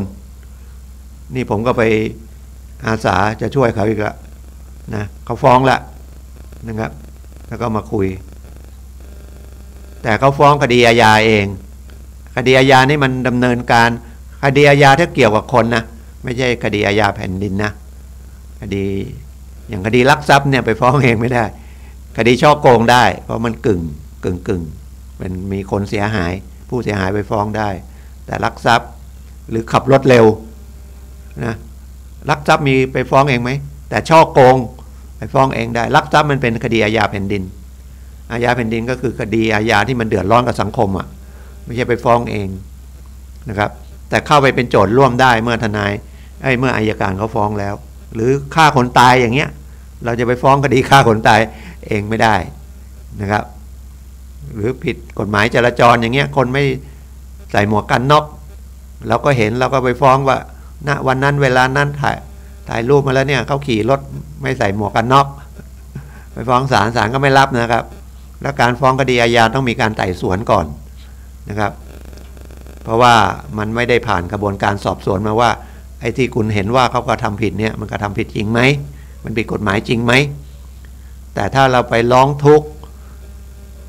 ก็คือไปแจ้งความจะเอาเรื่องนะครับเนี่ยนี่เขาก็ไปแจ้งความนะแจ้งความนะครับแจ้งความแต่เขามาฟ้องคดีเองด้วย เพราะว่ามันก้ำกึ่งก้ำอึ่งนะครับเพราะว่าถ้าดูตามแง่กฎหมายแล้วถ้าเขามาฟ้องเองเขาก็นัดไต่สวนเนี่ยวันที่26เนี่ยต้องไต่สวนละไต่สวนศาลจะได้ดูว่ามันมีมูลไหมเพราะว่ามันไม่ได้ผ่านกระบวนการทางพนักงานสอบสวนนะเรื่องพยานหลักฐานเรื่องความผิดเรื่องฐานความผิดเรื่องข้อเท็จจริงมันผิดกฎหมายไหมแต่ถ้ามันผ่านทางพนักงานสอบสวนคือผ่านตำรวจนะพนักงานสอบสวนก็จะรวบรวมพยานหลักฐานนะครับแล้วก็ส่งอัยการก็ดูอีกทีแล้วอัยการฟ้องแล้วก็ศาลจะรับเรื่องแต่ถ้าเราจะฟ้องคดีอาญาเองนะครับจ้างทนายฟ้องเองนะครับศาลจะต้องไต่สวนก่อนเหมือนคดีเช็คเราจะแจ้งความให้ตำรวจดำเนินคดีให้อัยการฟ้องให้ก็ได้หรือให้ทนายฟ้องคดีเช็คเองก็ได้นะครับหรือคดีฉ้อโกงเราจะฟ้องเองก็ได้หรือจะไปแจ้งความให้พนักงานสอบสวนเขาสอบสวนแล้วก็ยื่นให้อัยการก็ฟ้องก็ได้แล้วเราก็เข้าไปเป็นโจทย์ร่วมก็ได้นะครับก็เป็นเรื่องวิธีในการดำเนินคดีนะครับแต่คดีแพ่งมันก็ฟ้องเองได้หมดนะครับไม่ต้องไต่สวนขึ้นไปก็ว่ากันนะครับการพิจารณาก็ดูถ้าคดีแพ่งก็เหมือนคดีกู้ยืมคดีค่าเช่าคดีเช่าซื้อมันก็เป็นคดีแพ่งบัตรเครดิตเงินกู้ค้ำประกันก็ฟ้องเป็นคดีแพ่งเข้าไปศาลก็จะดูนะครับว่าสืบพยานข้อที่จริงมันไปทางไหนนะกู้เงินเอาเงินเข้ามาจริงไหมมีลายมือชื่อไหมรายชื่อใช่ไหมเอาเงินเข้าใจไหมกู้เงินเขาเถียงก็บอกกู้จริงไม่ได้เอาเงินก็ได้ต้องพิสูจน์นะฉะนั้นเราให้กู้เงินนะโอนบัญชีให้เขานะบัญชีเขานะไม่มีบัญชีให้เขาไปเปิดบัญชีนะอย่าไปเกรงใจเขามันจะได้เป็นหลักฐานว่าเขารับเงินไปแล้วเดี๋ยวนี้ชำระหนี้ไปซื้อที่ดินอะไรกันนะเขาก็ชำระหนี้กันตรงหน้าพนักงานเขายังไม่พอถ่ายรูปอีก เพราะว่ามือถือมันเป็นกล้องจะได้รู้ว่ามอบเงินมอบทองกันละนะครับเนี่ยมันก็หลากหลายไปเป็นหลักฐานอันหนึ่งนะครับว่าด้วยข้อเท็จจริงก็คือแล้วก็หลักฐานไปว่ากันเป็นคดีแพ่งก็ว่ากันไปทางแพ่งศาลเห็นไปทางไหนก็ให้ทางนั้นนะครับแต่สภาพบังคับไม่เหมือนกันคดีอาญาก็ติดคุกหรือปรับหรือริบทรัพย์นะครับจนถึงประหารชีวิตแต่คดีแพ่งก็เอาใช้หนี้กันนะครับไม่ได้ก็ไปยึดทรัพย์มาขายใช้หนี้ถ้าไม่มีทรัพย์ก็จบหรือถ้ามันหนี้ล้นพ้นตัวก็เป็นคนล้มละลายไปนะครับก็เนี่ยวนเวียนไปอยู่เนี่ยแต่เวลามันไม่ได้ประสบด้วยตัวเองมันไม่ทุกข์หรอกหรือประสบกับคนที่ใกล้ชิดเนี่ยมันก็ทุกข์ไปด้วยนะครับลูกไปเป็นหนี้บัตรเครดิตแล้วแก้ไม่ถูกเอาบัตรหนึ่งไปทำอีกบัตรหนึ่งไปเบิกเอาเงินมาใช้แล้วก็เบิกเกินแล้วเบิกบัตรเครดิตมาเป็นเงินสดออกมาดอกเบี้ยมันแพง128นะครับแต่ก็เป็นข่าวดีอันนึงนะที่ว่ารัฐบาลพยายามจะออกกฎหมายว่าดอกเบี้ยมันไม่ควรเกินเท่าไหร่ค่าปรับไม่เกินควรเกินเท่าไหร่แต่เขาก็จะบังคับได้เฉพาะที่อยู่ในระบบถ้านอกระบบมันก็บังคับไม่ได้หรอกกู้100% ก็น้อยเดียวเนาะกู้150ก็เนี้ยเดียวเพราะเจ้าหนี้อยากได้ตังค์เยอะลูกหนี้ก็100% เองไม่ได้คิดไงแต่มันไปกู้ธนาคารเนี่ยมันปีหนึ่งถ้า10%เรียกว่าสูงนะหรือไปกู้ห้องแถวเนี่ย10%หรือ12%เอาอย่างสูงก็เดือนละบาทยังแทบจะไม่ไหวแต่คุณไปกู้ข้างนอก3%ปีหนึ่งก็36%3 ปีเงินแสนเจ้าหนี้ได้เป็น200,000ได้ดอกอีก100,000 กว่าเขาถึงมาปล่อยกู้นอกระบบกันแต่เขาก็เสี่ยงศูนย์นะครับก็เป็นเรื่องที่นำมาฝากทุกวันเสาร์นะครับมาพบกัน10 ถึง 11 นาฬิกาอันนี้ก็เหลืออีกสัก10 นาทีก็สถาบันพลังจิตานุภาพเปิด เปิดละโควิดซาไปละหยุดไปรุ่นหนึ่งรุ่นที่47ตอนนี้เป็นรุ่นที่48นะครับปฐมนิเทศวันอาทิตย์ที่25เมษายนนะครับอันนี้ใกล้ๆก็บ้านศรีสุกรีที่แม่เหี่ยเนี่ยเข้าตรงกาดวรุณเนี่ยวันอาทิตย์นั้นสัก9 โมงเป็นหลักสูตรครูสมาธิจะบอกเรียนนานไหมก็ไปมาประมาณ6 เดือนเรียนเสาร์อาทิตย์แต่จริงๆมันไปประมาณสัก20 สัปดาห์นะครับมันเป็นหัวข้อ100 หัวข้อเรียน100 หัวข้อเป็นเรียนหนังสือ เราเรียกเลยเรียนปริยัตินะเป็นเรียนทฤษฎีแล้วก็ปฏิบัติอีก100 ชั่วโมงแล้วก็จบได้ประกาศนิบัติหลักสูตรครูสมาธินะครับเป็นสถาบันเป็นเหมือนโรงเรียนก็แล้วกันมีเชียงใหม่นี่ก็เยอะเลยในมช.มีนะครับเรียน5 โมงประมาณ5 โมงครึ่งแต่ที่อื่นถ้าไปเรียนสาขาอื่นช่วงเป็นเรื่องของหลักสูตรวันจันทร์อังคารพุธพฤหัสศุกร์เนี่ยเรียน6 โมงเย็นถึงประมาณ2 ทุ่มหรือเป็นภาคเสาร์อาทิตย์ก็ประมาณ9 โมงเช้าถึงสัก3 โมงเย็น4 โมงเย็นเนี่ยเสาร์อาทิตย์นะครับเสาร์อาทิตย์ก็เรียนเสาร์อาทิตย์นะวันธรรมดาก็ไปทำงานไม่ต้องไปเรียนแต่ถ้าใครเลิกงานแล้วยังไม่อยากกลับบ้านพวกกรุงเทพเรียนเสาร์อาทิตย์เยอะเพราะว่าขี้เกียจออกไปรถติดก็นั่งเรียนนะครับอย่างมช.เนี่ยไปสมัครที่คณะบริหารธุรกิจนะครับไปสมัครได้ไม่มีค่าใช้จ่ายอะไรทั้งหลายนะครับไม่มีนะครับแต่งตัวก็แต่งตัวเอาสุภาพว่าไม่ต้องชุดขาวนะไปเรียนนะครับได้ประโยชน์เยอะผมเรียนทั้งสาขา24นี่ก็เปิดตั้งแต่ปี2553นะครับผมก็เป็นรุ่นแรกของสาขา24บ้านศรีสุกรีนะครับก็ให้ไปลองดูก่อนก็ได้เนาะมันไอเรื่องอย่างเงี้ยเรื่องจิตใจเนี่ยมันบอกยากเหมือนเรื่องไปออกกำลังกายคนชอบออกกำลังกายเขาก็ไปออกกำลังกายแต่คนไม่ชอบก็ไม่ไปอันนี้เหมือนกันนะถ้าสนใจไปเรียนนะครับเรียกว่าไปเรียนเลยนะครับมีคำบรรยายด้วยมีหนังสือด้วยมีทฤษฎีมีทั้งปฏิบัตินะครับก็อยู่จอมทองก็วัดเทพอยู่แม่ริมก็วัดป่าดาราพิรมแล้วก็วัดอาจารย์เปลี่ยนนะครับที่ลำพูนก็วัดพระยืนวัดป่ารัชดารามแพร่น่านแม่สายเชียงรายโอมีเยอะแยะเลยนะอุตรดิตถ์นะครับลำปางมีทุกจังหวัดนะครับถ้าเรื่องของกฎหมายก็ดีเรื่องของสถาบันพลังจิตานุภาพก็ดีนะครับผมก็ยินดีให้รายละเอียดเพิ่มนะครับเบอร์เดิมนะครับ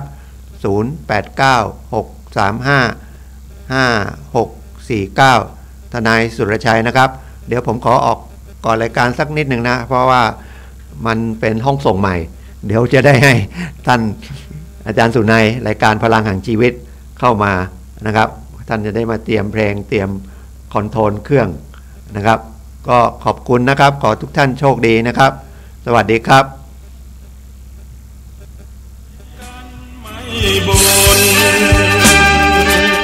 แม้เหนื่อยล้าปานใด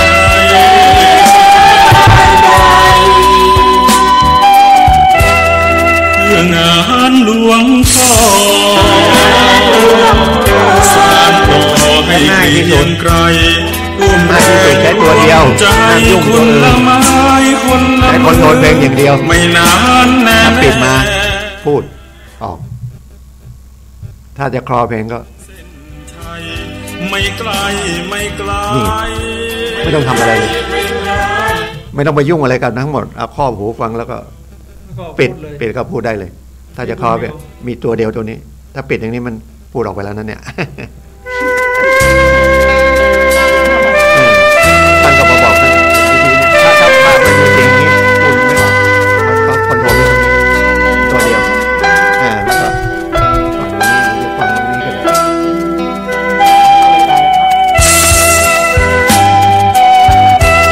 เพื่องานหลวงพ่อสานต่อให้เกรียงไกรร่วมแรงร่วมใจคนละไม้คนละมือไม่นานแน่ ถึงเส้นชัยไม่ไกลไม่ไกลกว่าไปเถิดนะพวกเรา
จะต้องเทิดทูนเอาไว้เนื้อกล้าวท่านสั่ง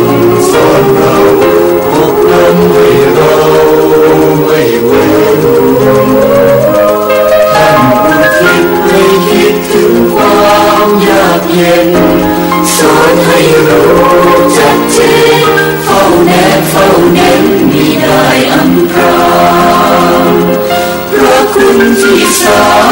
งงดงามแจ่มใสแต่ว่าใครโน้ใครเปรียบเลยครูไว้ว่าเป็นเรือจ้างถ้าหากจะคิดยิ่งเห็นว่าผิดทางมีใครไหนบ้างแนะนำแนวทางยังครูคุณเคยทำมาตั้งแต่บางใดเรายกให้ท่านตั้งใจภาครักเคารพคุณท่านกตัญญูโรคและภัยยามาแผ่วพรขอกุศลผลบุญคำชูให้ครูมีสุขชั่วนิรันดรพระคุณที่สร้างงดงามแจ่มใสแต่ว่าท่านกำลังติดตามรับฟังสถานีวิทยุกระจายเสียงพระพุทธศาสนาแห่งชาติและสังคม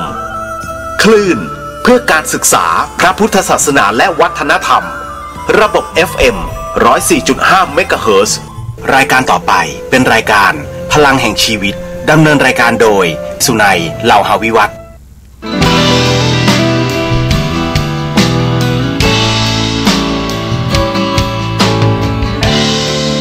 ลุกขึ้นมาฉายแสงเถิดชีวิตเป็นเช่นเจ้าสร้างขอต้อนรับเข้าสู่รายการพลังแห่งชีวิตรายการเพื่อการสร้างแรงบันดาลใจโดยผมสุนัย เหล่าหาวิวัฒน์ผู้ดำเนินรายการมาพบกับท่านผู้ฟังทุกวันเสาร์เวลา 11 โมงถึงเที่ยงทางสถานีวิทยุเพื่อการศึกษาพระพุทธศาสนาและวัฒนธรรมคลื่น FM 104.5 เมกะเฮิรตซ์ออกอากาศณวัดฝายหินจังหวัดเชียงใหม่มหาวิทยาลัยเชียงใหม่สำหรับท่านผู้ชมที่ชมผ่านทางโทรทัศน์ออนไลน์นะครับท่านสามารถรับชมได้ทางเว็บไซต์ YouTube หรือ Facebook ครับโดยพิมพ์คำว่าวัดฝายหินภาษาไทยนี่แหละครับรายการของเราเป็นรายการสดในช่วง15นาทีสุดท้ายก่อนหมดรายการท่านผู้ฟังสามารถโทรศัพท์เข้ามาซักถามได้ที่หมายเลข0857088122สำหรับวันนี้รายการพลังแห่งชีวิตนำเสนอท่านผู้ฟังในเรื่องความนับถือตัวเองทำให้คุณมั่นใจกับชีวิตครับ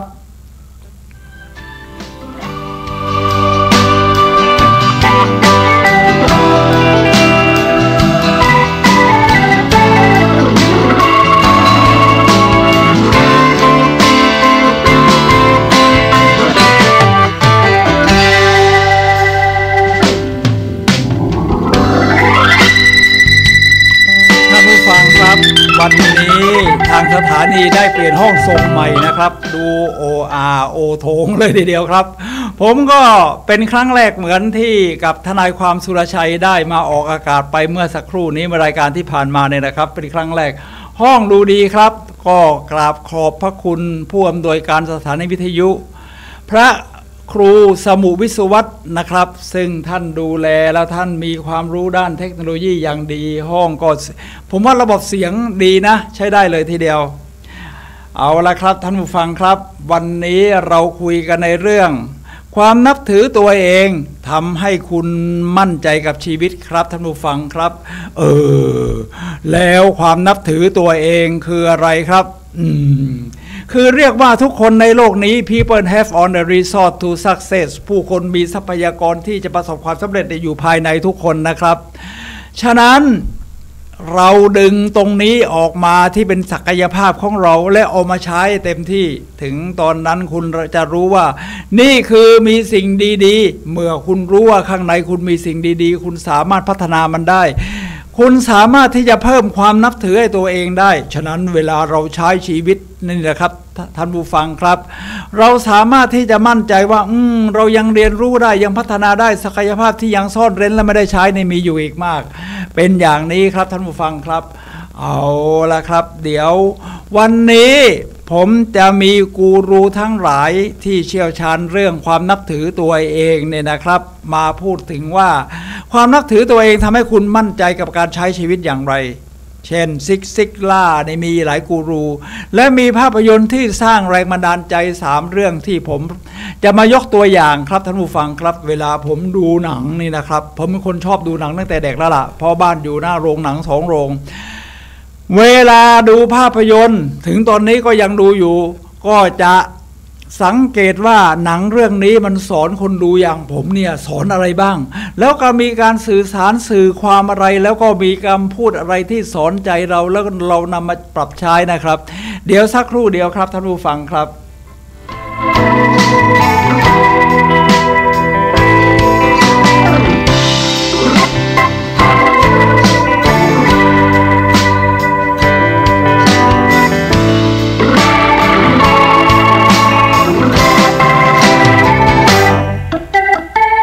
แฟนคลับบอกว่ายอดเยี่ยมมากห้องทรงใหม่แต่ต้องหันหน้ามาทางขวานะครับ เพราะกล้องข้างหน้าผมเนี่ยมีอยู่4กล้องนะครับเนี่ยเอาละครับแสดงว่ากล้องที่ทำงานนั้นอยู่ทางขวามือเพราะสังเกตเห็นไฟนะครับแล้วก็ผู้ฟังทางบ้านก็สังเกตมาเอาละครับนี่กล้องอยู่ทางนั้นขวามือ ตรงนี้ตรงนะครับผมจะเริ่มต้นโดยคำพูดของซิกซิกล่าครับท่านผู้ฟังครับซิกซิกล่านั้นเรียกว่าเป็นกูรูชั้นระดับปรมาจารย์ที่มีอายุมากแล้วตอนนี้น่าจะสัก90กว่าละมั้งแล้วก็เขียนหนังสือ See You at the Top พบกันที่จุดสูงสุดอีกทั้งได้เป็นนักบรรยายนะครับที่เดินทางบรรยายมาทั่วโลกอย่างที่ว่าเนี่ยแหละครับซิกซิกล่าเขามีมุมมองในเรื่องความนับถือตัวเองอย่างไรครับเขาบอกว่าอย่างนี้ถ้าคุณไม่มองตัวเองอย่างผู้ชนะคุณก็ไม่อาจสร้างผลลัพธ์แบบผู้ชนะได้ท่านผู้ฟังครับคนอื่นมองเราอย่างไรนั้นไม่สำคัญเท่ากับว่าเรามองตัวเองอย่างไรครับท่านผู้ฟังครับเรามองตัวเองแบบผู้ชนะเนี่ยนะครับเราก็จะหาทุกวิถีทางละครับทั้งทรัพยากรภายนอกดึงทรัพยากรภายในออกมาเพื่อที่จะให้อยู่อย่างผู้ชนะชนะนี่ไม่ใช่ผู้อื่นแพ้ราบคาบนะครับท่านผู้ฟังครับชนะในแนวทางของการสร้างแรงบันดาลใจคือการติ้งวินวินคิดแบบชนะกับชนะเอาผมก็ชนะคุณก็ชนะนะครับเขาเรียกว่าติ้งวินวินชนะทั้งคู่เราไปด้วยกันฉะนั้นเมื่อเราคิดแบบนี้เราก็จะหาเหตุผลหาทรัพยากรหาหนังสืออ่านสารคดีดีมาดูมาประกอบกันฉะนั้นถ้าคุณไม่มองตัวเองอย่างผู้ชนะคุณก็ไม่อาจสร้างผลลัพธ์แบบผู้ชนะได้ครับทุกอย่างเริ่มต้นจากภายในของเราในระครับเราเรียกว่าภายในกำหนดภายนอกครับท่านผู้ฟังครับห้องสมัยนี้ยอดเยี่ยมนะชัดมากผมมีกฎ10 ข้อครับท่านผู้ฟังครับ กฎ10ข้อที่ว่านี้นี่นะครับก็คือบอกเป็นข้อว่าแต่ละข้อนั้นถ้าเราปฏิบัติตามเราจะเพิ่มความนับถือตัวเองแล้วก็มีความมั่นใจในการใช้ชีวิตอย่างไรเดี๋ยวผมจะพูดคร่าวๆไปก่อน10ข้อแล้วระหว่างบรรยายนั้นผมจะเท้าความนะครับว่าแต่เนื้อเรื่องตอนนี้ภาพยนตร์ตอนนี้กูรูคนนี้พูดถึงนั้นมันอยู่ในข้อไหนแล้วเราจะมาสรุปตอนท้ายอีกครั้งหนึ่งของท้ายรายการพลังแห่งชีวิตครับกฎ10ข้อที่ว่าก็คือ 1. หาสิ่งโปรดของตัวเองให้ได้ที่เรียกว่าแพชชั่นนะครับท่านผู้ฟังครับว่าเราชอบอะไรบางคนชอบเรียนหนังสือท่องจำแม่นมีเหตุมีผลก็เรียนนิติศาสตร์หรืออะไรก็ได้บางคนชอบทำอาหารทำแล้วมันสุดยอดเรียกว่าเดี๋ยวนี้มีคลิป YouTube นี่ทำอาหารในมากมายนะครับผมก็ตอนนี้เริ่มทานอาหารสุขภาพก็ชอบดูครับมีเชฟที่ทั้งทุกอายุแล้วครับที่ออกมาโชว์ฝีมือกันให้ดูให้ชอบนะครับว่าของโปรดปรานที่เราชอบเราทำอะไรคืออยากทำอะไรคือแพชชั่นเลยนะครับท่านผู้ฟังครับเราทำแล้วไม่รู้จักเหนื่อยนะเราก็ทำไปได้เรื่อยๆแล้วก็มันอิ่มเอมใจที่เรียกว่าโฟลว์ที่ซิกเซนไม่ไฮยีพูดถึงเนี่ยนะครับข้อที่2รู้สึกว่าตัวเองเป็นคนโชคดีนะครับคุณต้องมองตัวเองแบบนี้นะครับโอ้ผมโชคดีนะได้เจอสิ่งนั้นบังเอิญได้เจอสิ่งนี้แสดงว่าผมต้องเป็นคนโชคดีถ้าท่านคิดว่าท่านเป็นคนโชคดีท่านก็จะเจอสิ่งที่ทำให้ท่านโชคดีเพิ่มขึ้นเรื่อยๆครับท่านผู้ฟังครับต้องคิดว่าเราเป็นคนโชคดีนะครับไม่ใช่โอ้โหโชคร้ายตลอดชาติ มันไม่เป็นอย่างนั้นครับมันอยู่ที่เราคิดครับเรารีเฟรมความคิดของเราเองคือเปลี่ยนกรอบความคิดของเราเนี่ยว่าฉันเป็นคนโชคดีคุณจะเจอสิ่งที่เป็นโชคดีขึ้นเรื่อยๆข้อที่3ยอมรับตัวตนและรากเหง้าของเรานะครับต้องยอมรับครับท่านผู้ฟังครับผมนี่มีเชื้อสายจีนผมถ้าพูดถึงคุยกันใครคุยกันเรื่องนี้รากเหง้าผมก็บอกว่าพ่อผมก็มาจากเมืองจีนแม่ผมเป็นคนไทยเราก็เป็นลูกครึ่งเขาเรียกว่าผสมกลมกลืนอยู่กับคนไทยอย่างมีความสุขรับเอาวัฒนธรรมมานี่เรียกว่ารากเหง้าของเรานะครับเราเรียนที่ไหนอะไรยังไงเราก็บอกได้ครับไม่ต้องไปปิดบังมี2ฉาก3ฉากและแสดงให้เห็นข้อที่4เนี่ยนะครับท่านผู้ฟังครับสำคัญครับทุกคนนี่มีศักยภาพอย่างที่ว่าที่จะแสดงออกมาการแสดงให้เห็นนี่เป็นความนับถือตัวเองนะครับเรียกว่าพอมีสิ่งท้าทายเราแสดงให้เห็นเรามีสิ่งที่ยอดเยี่ยมเราก็แสดงให้เห็นประมาณนี้นะครับท่านผู้ฟังครับตอนนี้ผมยืดแขนยืดแขนนี่ได้กว้างมากนะครับเพราะห้องส่งนี้กว้างมากห้องส่งเดิมนี่ยืดแขนนี่ก็ต้องดูหน่อยเพราะห้องแคบยอดมากห้องส่งใหม่นี่ยอดเยี่ยมมากครับข้อที่5ประกาศความเชื่อมั่นเขาเรียกว่า affirmation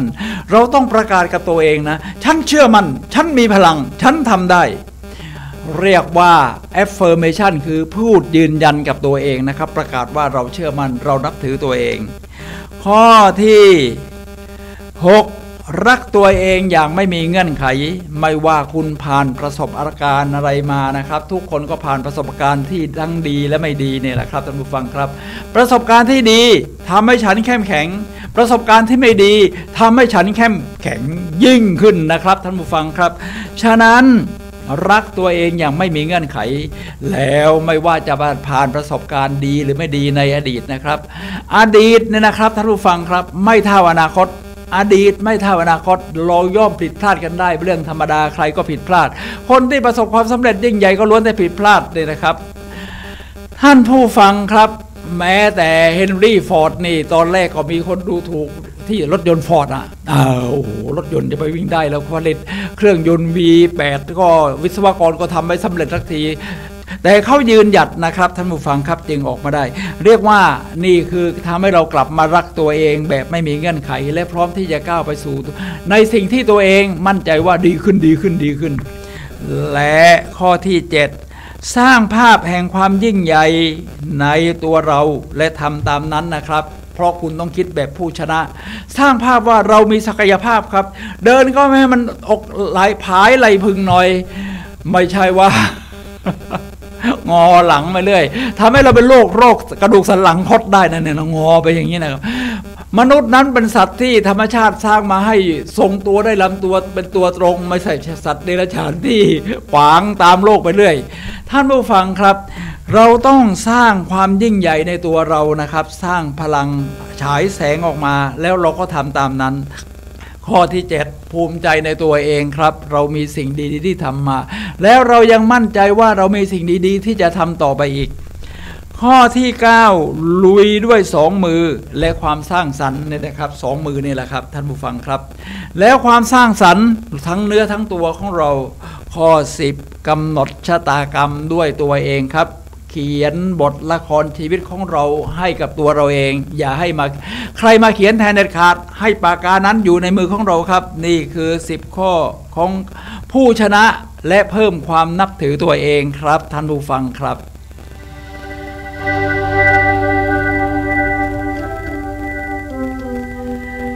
ท่านผู้ฟังครับผมมีนักปราชญ์อยู่คนหนึ่งละทางคราวนี้เราจะพูดถึงนักปราชญ์ชาวตะวันออกบ้างก็แน่นอนอยู่แล้วครับว่าคือจวงจื้อจวงจื้อเป็นนักปราชญ์จีนนะครับกล่าวไว้อย่างนี้ว่าจงค้นหาคุณค่าของตนก่อนในของตัวเราเองนะครับทุกคนก็หาของตัวเราเองไม่มีอะไรล้ำค่ากว่านั้นผู้ไม่ค้นพบคุณค่าของตนด้วยความเลินเล่อหาคุณค่านะครับเรามีทรัพยากรเรามีจุดเด่นตรงไหนดึงออกมาครับเราชอบวาดรูปเราวาดสีสันได้ดีเราเขียนคำกลอนได้สวยงามเราเล่นดนตรีได้ยอดเยี่ยมเรามีความคิดสร้างสรรค์ผมเป็นยูทูบเบอร์ผมก็ตัดต่อวิดีโอหาเรื่องดีๆมาใส่ชอบเดินทางท่องเที่ยวก็มาทำเป็นวิดีโอลง YouTube ด้วยอันนี้เรียกว่าจงค้นหาคุณค่าของตนนะครับมีหลายด้านครับค้นหาพบนี่คือคำพูดของจวงจื้อครับท่านผู้ฟังครับ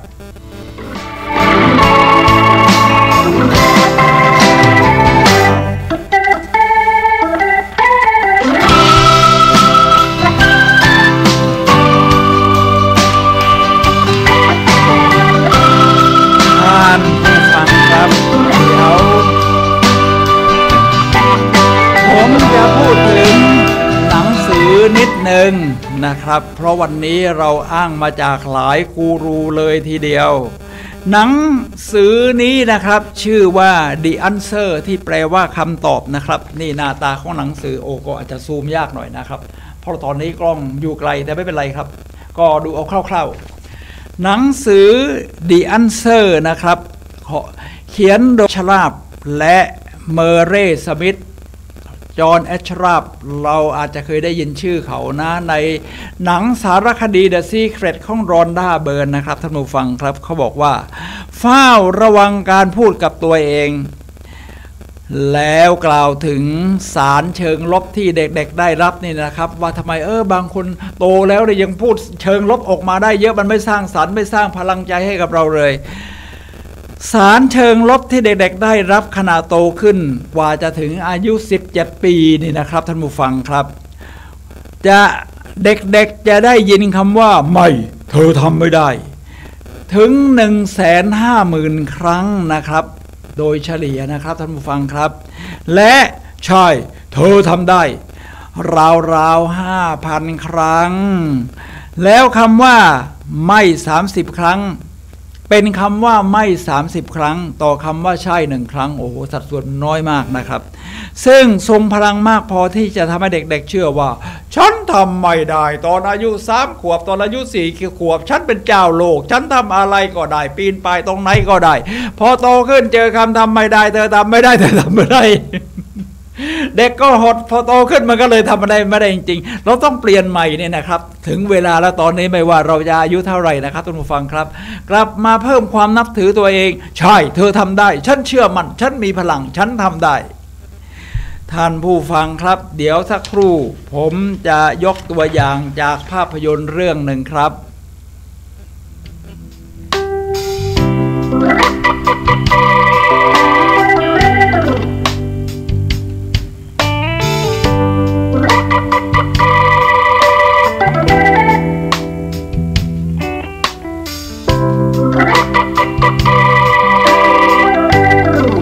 ท่านผู้ฟังครับภาพยนตร์เรื่องนี้ชื่อว่า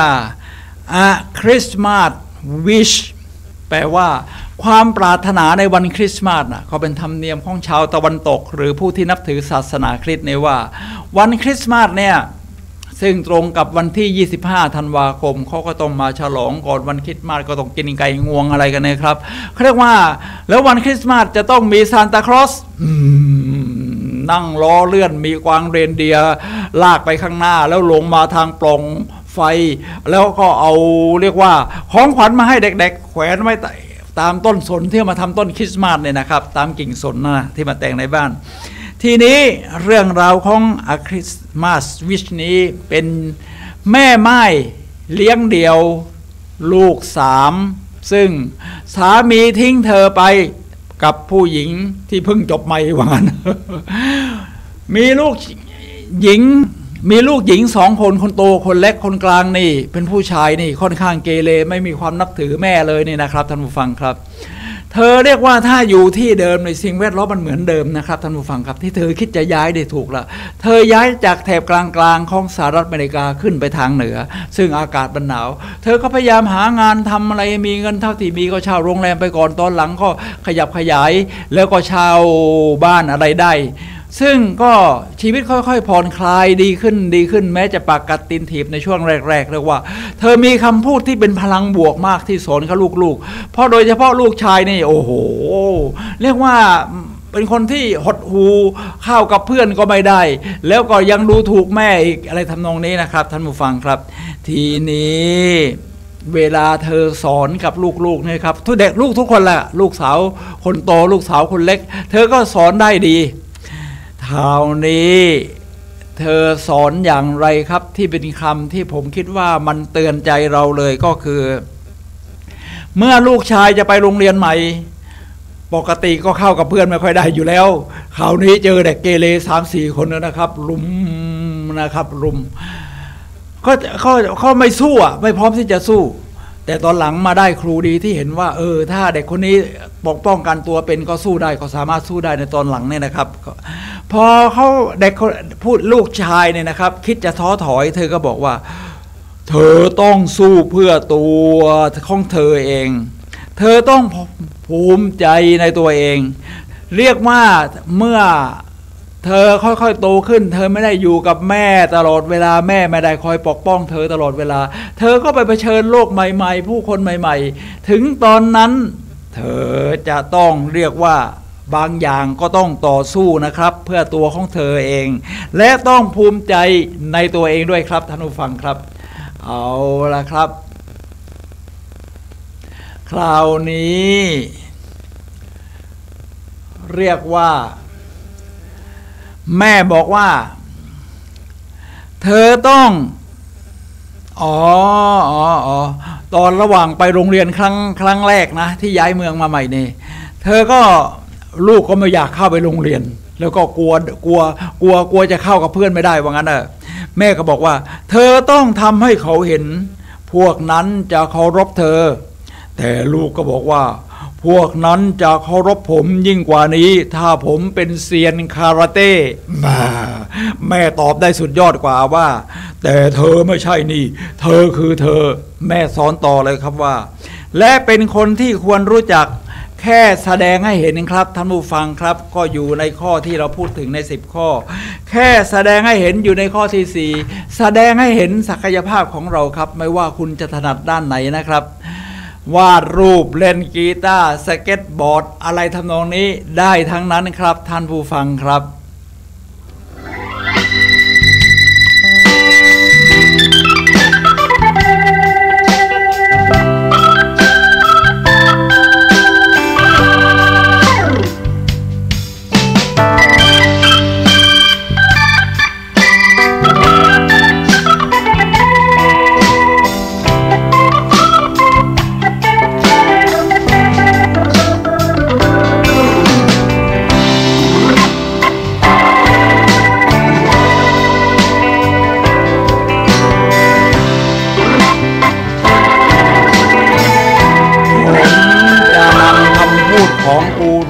นะครับท่านผู้ฟังครับตอนนี้แหละครับ เขาเรียกว่ากูรูทั้งหลายเช่น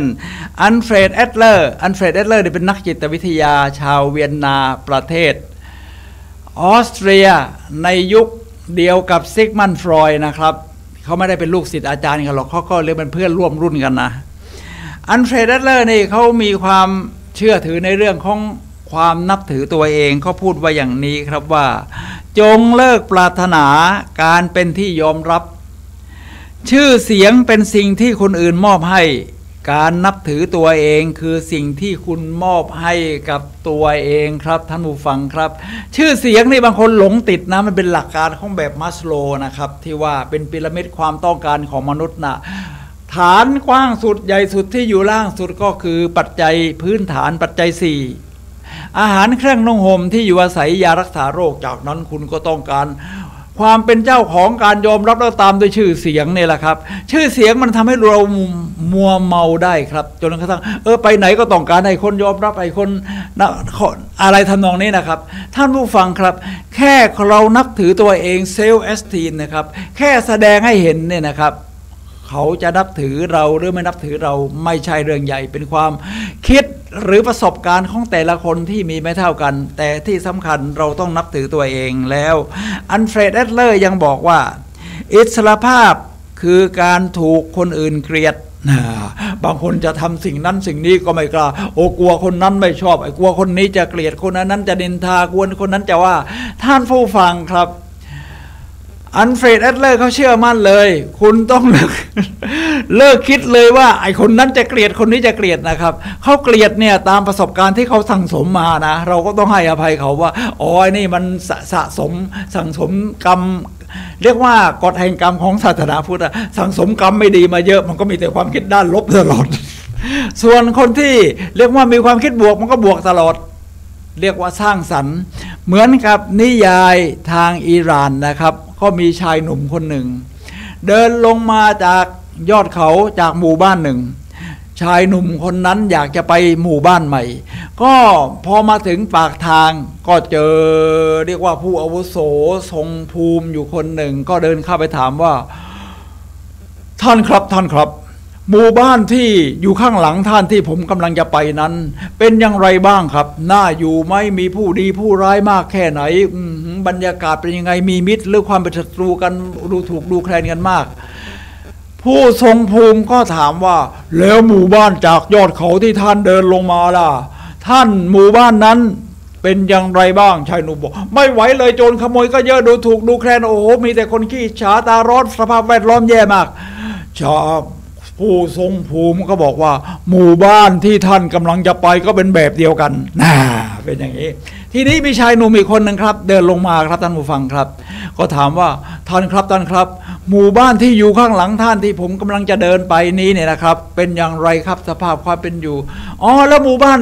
ผู้ทรงภูมิก็ถามว่าแล้วหมู่บ้านที่ท่านเดินลงมาจากเขาเมื่อกี้เนี่ยเป็นยังไงบ้างโอ้ยอดเยี่ยมมากผู้คนเป็นมิตรอัธยาศัยบรรยากาศดียอดเยี่ยมผู้ทรงภูมิก็บอกว่าหมู่บ้านที่ท่านกำลังจะไปนี้ก็เป็นแบบเดียวกันครับท่านผู้ฟังครับนี่คือมุมมองผมต่อของอัลเฟรด แอดเลอร์ต่อนะอิสรภาพคือการ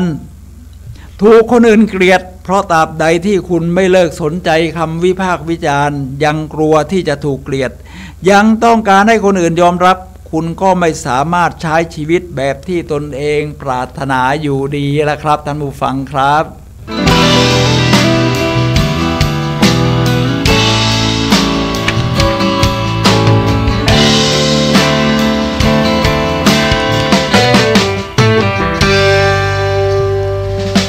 ท่านผู้ฟังครับผมมีภาพยนตร์เรื่องที่2ภาพยนตร์เรื่องนี้สร้างมาจากชีวิตจริงของนักดนตรีชาวอังกฤษครับท่านผู้ฟังครับภาพยนตร์เรื่องนี้ชื่อว่า How to be นี่หน้าตานี่นะครับประมาณนี้นะครับ How to be มันเป็นอย่างนี้ได้อย่างไรนะเนี่ย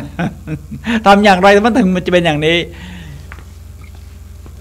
ในหนังเรื่องนี้นะครับก็มีกูรูเข้ามาเกี่ยวข้องคือกูรูคนนี้ก็มีชีวิตอยู่จริงๆคือเขาเขียนหนังสือชื่อ In Memory of Power Jones โจรนี่เป็นชื่อของพระเอกที่เป็นนักดนตรีในชีวิตจริงเนี่ยนะครับเขียนขึ้นในปี 1934 ถึง 2007 และกูรูคนนี้ก็เขาเป็นคนเขียนหนังสือเนี่ยครับที่เรียกว่าให้ทบทวนชีวิตเพื่อเพิ่มความนับถือตัวเองประมาณนั้นในหนังนี้เขาจะบอกรายละเอียดของหนังสือโดยเฉพาะเราต้องทบทวนกลับไปที่เป็นแหล่งเกิดของเราที่เป็นครอบครัวที่เราเริ่มต้นชีวิตนี่นะครับบางทีเราโชคดีเราก็มีครอบครัวที่ยอดเยี่ยมสมบูรณ์แบบแต่ไม่ใช่ทุกคนนะครับท่านผู้ฟังครับที่จะมีครอบครัวที่สมบูรณ์แบบเราไม่ได้มีพ่อแม่ที่สมบูรณ์แบบฉะนั้นจอห์นนักดนตรีของเราก็เป็นแบบเดียวกันครับทีนี้เขาสภาพทำไมเขาออกมาเป็นอย่างนี้ผมสรุปเลยได้เลยครับเริ่มจากพ่อของเขาเนี่ยนะครับเป็นคนเฉยเมยมากเลยครับคือสนใจแต่เรื่องที่ตัวเองอ่านหรืออะไรเนี่ยครับลูกมาถามอะไรก็ไม่พูดไม่ตอบแล้วเอาแต่ความคิดของตัวเองเป็นใหญ่ทีนี้แม่แหละครับแม่ก็ชอบพูดมาให้ดูแคลนลูกอะทั้งสองคนนี้ทำงานยุ่งมากจนไม่มีเวลาดูแลลูกหรอกครับก็ปล่อยลูกเรียกว่าตามบุญตามกรรมดูวิดีโอดูอะไรไปเรื่อยแม่เนี่ยนะครับเขาก็ชอบพูดคำว่าแม่สงสัยในตัวลูกคือเรียกว่าสงสัยไปในทางไม่ดีนะครับลูกจะปฏิบัติเลวแหลกลูกไม่เชื่อมั่นในตัวเองลูกทำอะไรไม่ได้แม่สงสัยในตัวลูกเลยจะชวนให้มีความสัมพันธ์ในครอบครัวที่ใกล้ชิดขึ้นเช่นกินอาหารเย็นด้วยกันอะไรเงี้ยทั้งพ่อทั้งแม่ก็ปฏิเสธเขาก็รู้สึกว่าถูกทิ้งห่างครับเขาก็ไปคบเพื่อน3 คนพอไปคบเพื่อน3 คนนี่แหละครับท่านผู้ฟังครับอยากเล่นดนตรีแต่ไม่มีความเชื่อมั่นในตัวเองแล้วเรียกว่าเป็นคนที่ผสมโรคจิตหน่อยๆคืออะไรก็ระแวงไปหมดแล้วก็ชอบเล่าเรื่องที่มันอดีตชอบเล่าเรื่องอดีตที่มันเป็นความหดหู่ของตัวเองเช่นพ่อเอาตุ๊กตาทหารที่เขาชอบมากเนี่ยตอน6 ขวบเนี่ยซื้อมาให้แล้วพ่อเอาไปเผาทิ้งเพราะว่าไปอ่านเจอข้อความอะไรก็ไม่รู้นะครับนี่แหละครับเขาก็ชอบมาเล่าอดีตไม่เท่าอนาคตตามที่บอกนี่แหละครับท่านผู้ฟังครับมันมีคำพูดที่ว่าผมมีข่าวดีกับข่าวร้ายจะมาบอกเวลาผมไม่เป็นสอนเป็นวิทยากรสร้างแรงบันดาลใจผมก็จะถามผู้ฟังว่าผมมีข่าวดีกับข่าวร้ายจะฟังเรื่องอะไรก่อนครับทุกคนก็ส่วนใหญ่ก็จะยกเอาข่าวร้ายก่อนเอาข่าวดีไว้ฟังทีหลังผมก็เล่าว่าข่าวร้ายคือเราไม่สามารถเปลี่ยนแปลงอดีตได้จงยอมรับมันครับไม่ใช่แบบโจรนักดนตรีของเราเนี่ยนะครับที่เอามาโพธนาเล่าแต่เรื่องหดหูของตัวเองตอนเด็กให้เพื่อนฝูงแม้กระทั่งแฟนยังทิ้งเลยฟังเราต้องสร้างเรื่องความหวังที่ความหวังแต่ว่าข่าวดีก็คือเราเปลี่ยนแปลงอนาคตได้ครับด้วยมือของเราและความคิดสร้างสรรค์ของเราเนี่ยแหละครับท่านผู้ฟังครับฉะนั้นอดีตไม่เท่าอนาคตทีนี้จอห์นเขายังคิดไม่ตกเขายังไม่เจอกูรูดีเขาก็เพื่อนก็คอยแนะนำสิ่งดีๆนะครับเพื่อนคนหนึ่งเป็นนักดนตรีมุ่งมั่นที่จะสร้างเรียกว่าอัลบั้มของตัวของชุดของเขา3 คนอีกคนหนึ่งนักดนตรีเรียกว่าเป็นคนเรียกว่าใช้ชีวิตแบบยอดเยี่ยมสุดเวียงว่างั้นใช้ให้มันสุดยอดไปเลยเอาละครับทีนี้เขาก็ไม่รู้จะแก้ไขยังไงแฟนก็ทิ้งไปแล้วนี่นาเขาก็ไปเดินตามร้านหนังสือแล้วก็หาหนังสือดีๆมาอ่านเขาก็เจออยู่เล่มหนึ่งอย่างที่ว่านี่นะครับนี่ที่เขียนขึ้น The Memory of Powell Jones นี่นะครับเขาเป็นนักเขียนนี่นะครับมีอยู่ชีวิตจริงผมไปค้นมาแล้วกูรูคนนี้ก็ปรากฏขึ้นคือเป็นการสร้างหนังสร้างฉากว่ากูรูคนนี้อยู่แคนาดานะแล้วมาปรากฏตัวที่สหราชอาณาจักรที่ลอนดอนแล้วสอนแบบใกล้ชิดจริงๆเขาอ่านหนังสือแล้วเขาก็จินตนาการคิดตามนะครับเหมือนกับกูรูมาอยู่ใกล้ๆฉะนั้นถ้านักเรียนพร้อมครูก็จะอยู่ใกล้ๆเขานี่เป็นภาษิตตะวันออกนะครับท่านผู้ฟังครับแล้วเนื้อเรื่องเป็นอย่างไรคำสอนนี้จะเป็นอย่างนี้ครับท่านผู้ฟังครับพอเรียนได้ครบ1 เดือนต่อมานะครับเขาก็พัฒนาตัวเองไปเรื่อยๆครูก็พัฒนาแล้วเชื่อเห็นพอถึงตอนท้ายเขาเพิ่มความนับถือตัวเองได้ครับนี่คือความยอดเยี่ยมนะครับท่านผู้ฟังครับเขายืนอยู่หน้ากระจกแล้วเขาก็พูดกับตัวเองด้วยประโยคที่ผมกำลังจะเอ่ยถึง เรียกว่า affirmation พูดยืนยันในสิ่งดีๆกับตัวเองหลังจากเชื่อมั่นในตัวเองแล้วเนี่ยครับพอเข้าออกไปเล่นดนตรีในตอนท้ายของเรื่องครับท่านผู้ฟังครับ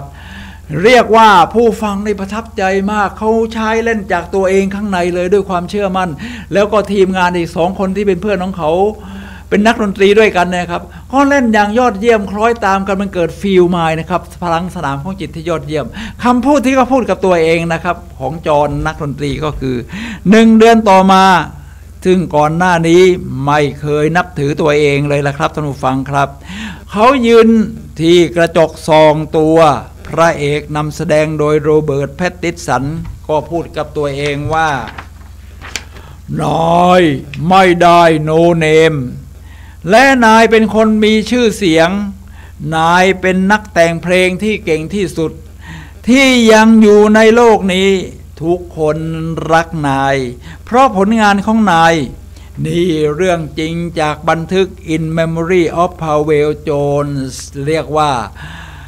เพิ่มความนับถือของตัวเองเราไม่ได้โนเนมนะครับท่านผู้ฟังครับเรามีสิ่งดีๆที่แสดงให้เห็นและพัฒนาตัวเองไปยิ่งขึ้นเรื่อยๆครับ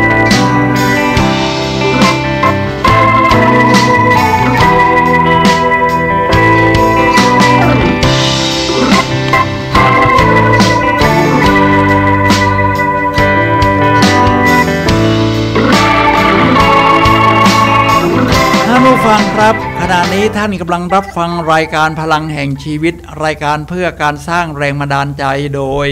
ผมสุนัย เลาหาวิวัฒน์ผู้ดำเนินรายการมาพบกับท่านผู้ฟังทุกวันเสาร์เวลา 11 โมงถึงเที่ยง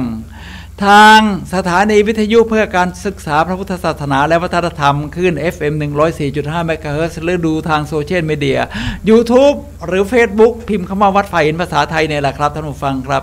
วันนี้เราคุยกันในเรื่องความนับถือตัวเองทำให้คุณมั่นใจกับชีวิตนะครับท่านผู้ฟังครับการเพิ่มความนับถือตัวเองนี่เราจะมั่นใจกับการใช้ชีวิตเลยนะครับมั่นใจเลยมันอยู่ที่ข้างในภายในกำหนดภายนอกผมจะนำคำพูดของยอดนักธุรกิจคนหนึ่งที่เป็นผู้ CEO ของบริษัท GE General Electric นะครับของสหรัฐอเมริกาที่ผลิตเครื่องใช้ต่างๆทั้ง Air Condition ตู้เย็นอะไรเนี่ยนะครับท่านผู้ฟังครับเยอะแยะไปหมดเขาชื่อว่าแจ็คเวลแน่นอนครับเป็น CEO ประธานเจ้าหน้าที่บริหารของบริษัท General Electric ที่ว่าตอนนี้ไม่แต่เกษียณแล้วแต่เขามีคำพูดดีๆนะว่าหยุดทำสิ่งที่คนอื่นคาดหวังให้คุณทำแล้วเริ่มทำให้เกิดความคาดหวังของคุณหยุดทำสิ่งที่คนอื่นคาดหวังให้คุณทำนะครับท่านผู้ฟังครับไม่งั้นคุณก็จะเป็นแบบฉบับของเขาสิแผนการออกแบบชีวิตของคุณไม่ใช่ของคุณเองก็เป็นแผนชีวิตของคนอื่นไปแต่คุณต้องเริ่มทำให้เกินความคาดหวังของคุณว่าไม่ต้องไปแข่งกับใครแข่งกับศักยภาพของเราเองนะครับพัฒนาไปเรื่อยๆนี่คือสุดยอดนักธุรกิจแจ็คเวลครับ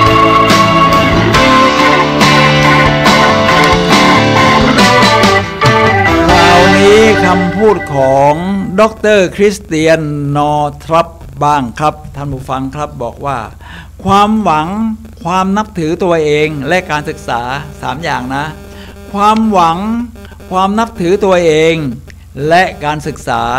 เป็นปัจจัยสำคัญที่สุดในการเสริมสุขภาพในชีวิตสุขภาพร่างกายแข็งแรงอะไรเนี่ยเมื่อเช้านี่ผมดูคลิปวิดีโอ YouTube ของผู้หญิงชาวญี่ปุ่นอายุ80 ปีมาอยู่เมืองไทยนี่นานแล้วนะครับตั้งแต่อายุ30 กว่าปีสมัยสงครามโลกครั้งที่2เนี่ยนะครับพูดไทยได้พอสมควรเอาละครับเธอแข็งแรงตัวอ่อนยืดหยุ่นได้ดีกับอาหารแล้วเธอทำยังไงครับเริ่มต้นจากที่น่องรีบกล้ามเนื้อก็ไม่มีเธอค่อยๆฝึกด้วยความมั่นใจดึงศักยภาพตัวเองมาจัดสรรอาหารที่มีสุขภาพไม่กินอาหารที่เป็นอาหารขยะมันก็เป็นไปได้ครับฉะนั้นเพื่อสุขภาพที่ดี3อย่างของคริสเตียน นอร์ทรัปคือว่าความหวังความนับถือตัวเองท่านผู้ฟังครับ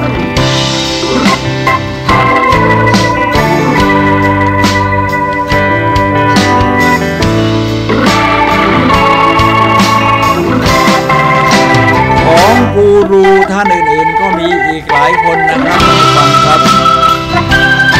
ถ้า เขาถึงพูดถึงนักเทนนิสล่ะ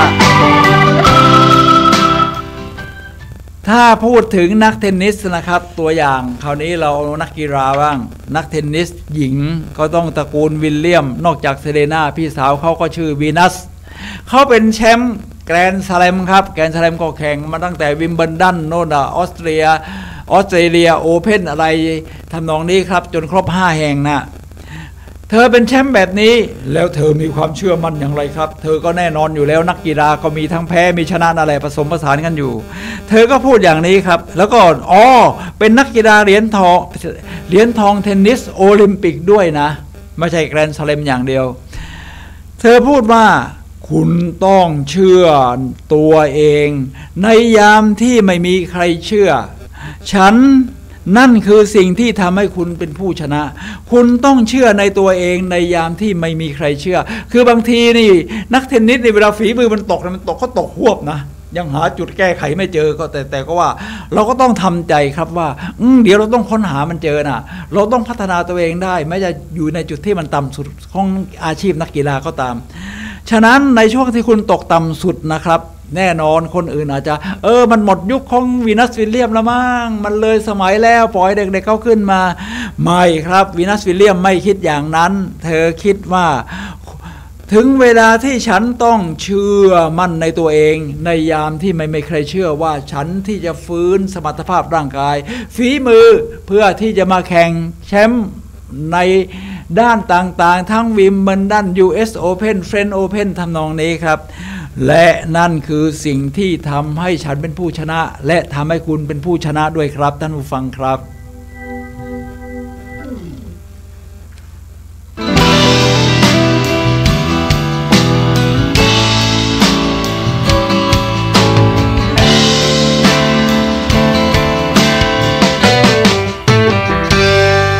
ท่านผู้ฟังครับคราวนี้เอากูรูบ้างนักเขียนในยุคศตวรรษที่18ของสหรัฐอเมริการาฟวันโดเอโมสันครับราฟวันโดเอโมสันจบจากฮาร์วาร์ดนะเป็นเพื่อนกับเดวิดโทโรไม่ธรรมดานะครับจบจากฮาร์วาร์ดในยุคนั้นนะ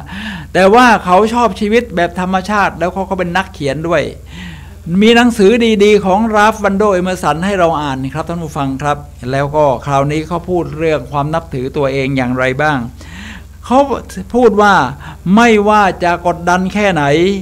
จงเป็นตัวของตัวเองครับท่านผู้ฟังครับถ้าเราไม่สามารถตรวจสอบตัวเองและบอกความต้องการของตัวเราออกมาได้เราก็แทบจะไม่มีประโยชน์อะไรและการที่เราไม่รู้เราจะถูกหล่อหลอมโดยสังคมที่ไม่ค่อยสนใจความงดงามและอิสรภาพของปัจเจกชนอย่างรวดเร็วเรียกว่าสิ่งแวดล้อมนี่นะครับท่านผู้ฟังครับไม่ใช่ว่าสิ่งแวดล้อมทั้งหมดผู้คนที่คุณเจอทั้งหมดจะยอดเยี่ยมไปทั้งหมดอาจจะมีสัก10 คน3 คนเดินมาคนหนึ่งเป็นครูของเราได้ตามภาษิตจีนเนี่ยนะครับท่านผู้ฟังครับอีก2 คนอาจจะไม่ใช่แต่ไม่เป็นไรครับเราก็ต้องทนอย่างนี้ครับว่าไม่ว่าจะกดดันแค่ไหนจงเป็นตัวของตัวเองนะครับท่านผู้ฟังครับนี่คือราฟวันโดเอเมอร์สันครับ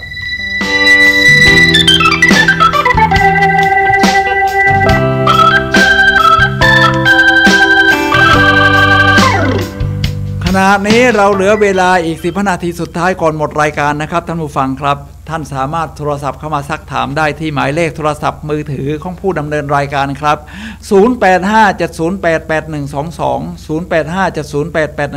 0857088122ครับ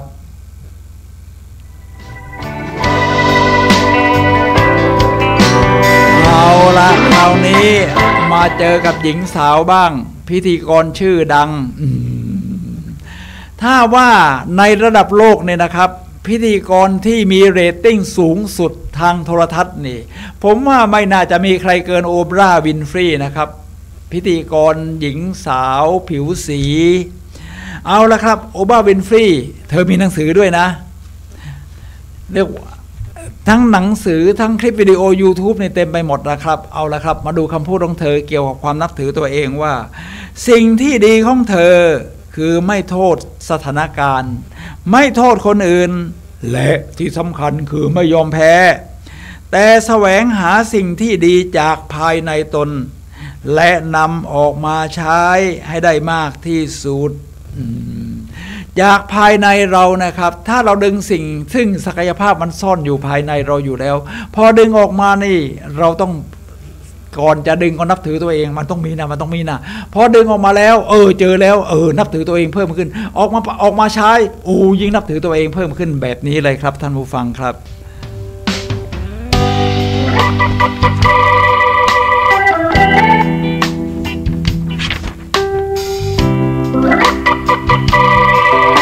คราวนี้ผมมี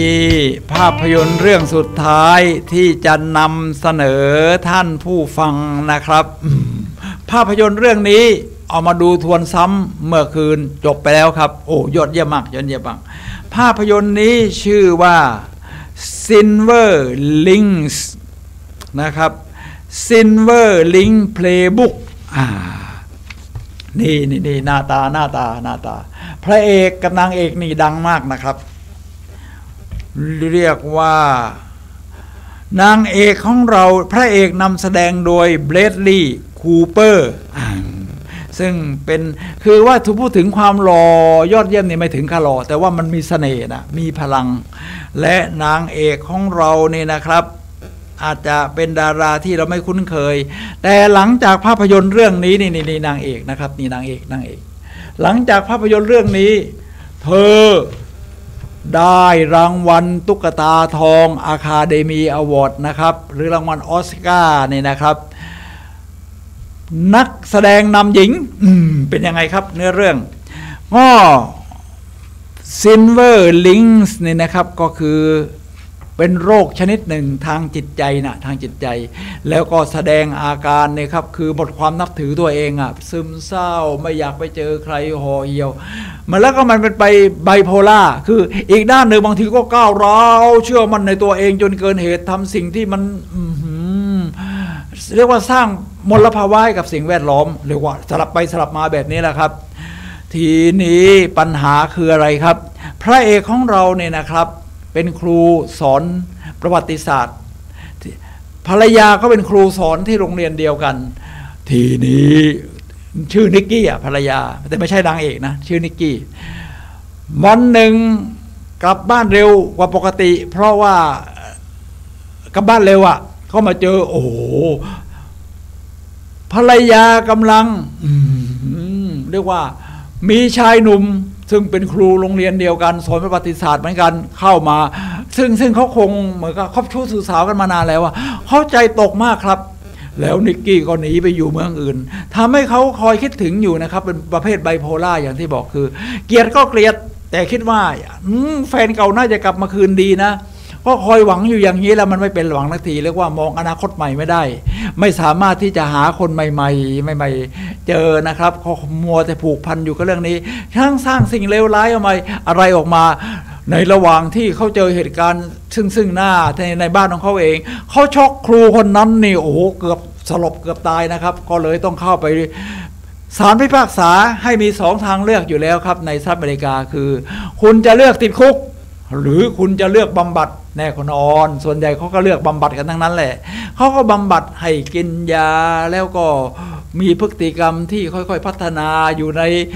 เรียกว่าโรงพยาบาลที่กักตัวไว้8 เดือนออกมาหมอก็บอกคุณออกไปได้แต่ว่าเขาก็ยังไม่หายนะพอได้ฟังเพลงที่ว่าไอ้เพลงนั้นมันฝังเข้าไปในใจเป็นอิมพรินต์ในด้านลบคือตอนที่เขาเจอเหตุการณ์ที่ภรรยาคบชู้อยู่เนี่ยนะมันก็เปิดเพลงให้เพลงเหมือนเพลงแต่งงานพอฟังเพลงนี้ทีไรอารมณ์มันก็ปี๊ดออกมาทุกทีทีนี้มาเจอกับนางเอกของเราได้อย่างไรครับท่านผู้ฟังครับนางเอกของเราก็เช่นเดียวกันมีสามีแต่ว่าสามีก็ถูกรถชนตาย เธอก็คอยคิดถึงแต่สามีแล้วก็เธอปฏิบัติตัวเหลวแหลกคบผู้ชายไม่เลือกหน้าอะไรทำนองนี้นะประมาณนั้นนะครับทีนี้นางเอกของเรามีพี่สาวอยู่พี่สาวนี่เขาก็เดี๋ยวจะมันก็หาผู้ชายที่พอใช้ได้นะให้กับน้องสาวตัวเองหน่อยที่ตอนนี้กำลังใจแตกสลายก็นัดดินเนอร์มาที่บ้าน แล้วก็สองคนเจอกันโอ้โหก็พูดจาเชื่อเฉียนกันแหลกเพราะเป็นโรคจิตทั้งคู่แหละกำลังกินยาอยู่นี่อะไรเนี่ยนะแต่นางเอกของเรามีความมุ่งมั่นมากคือ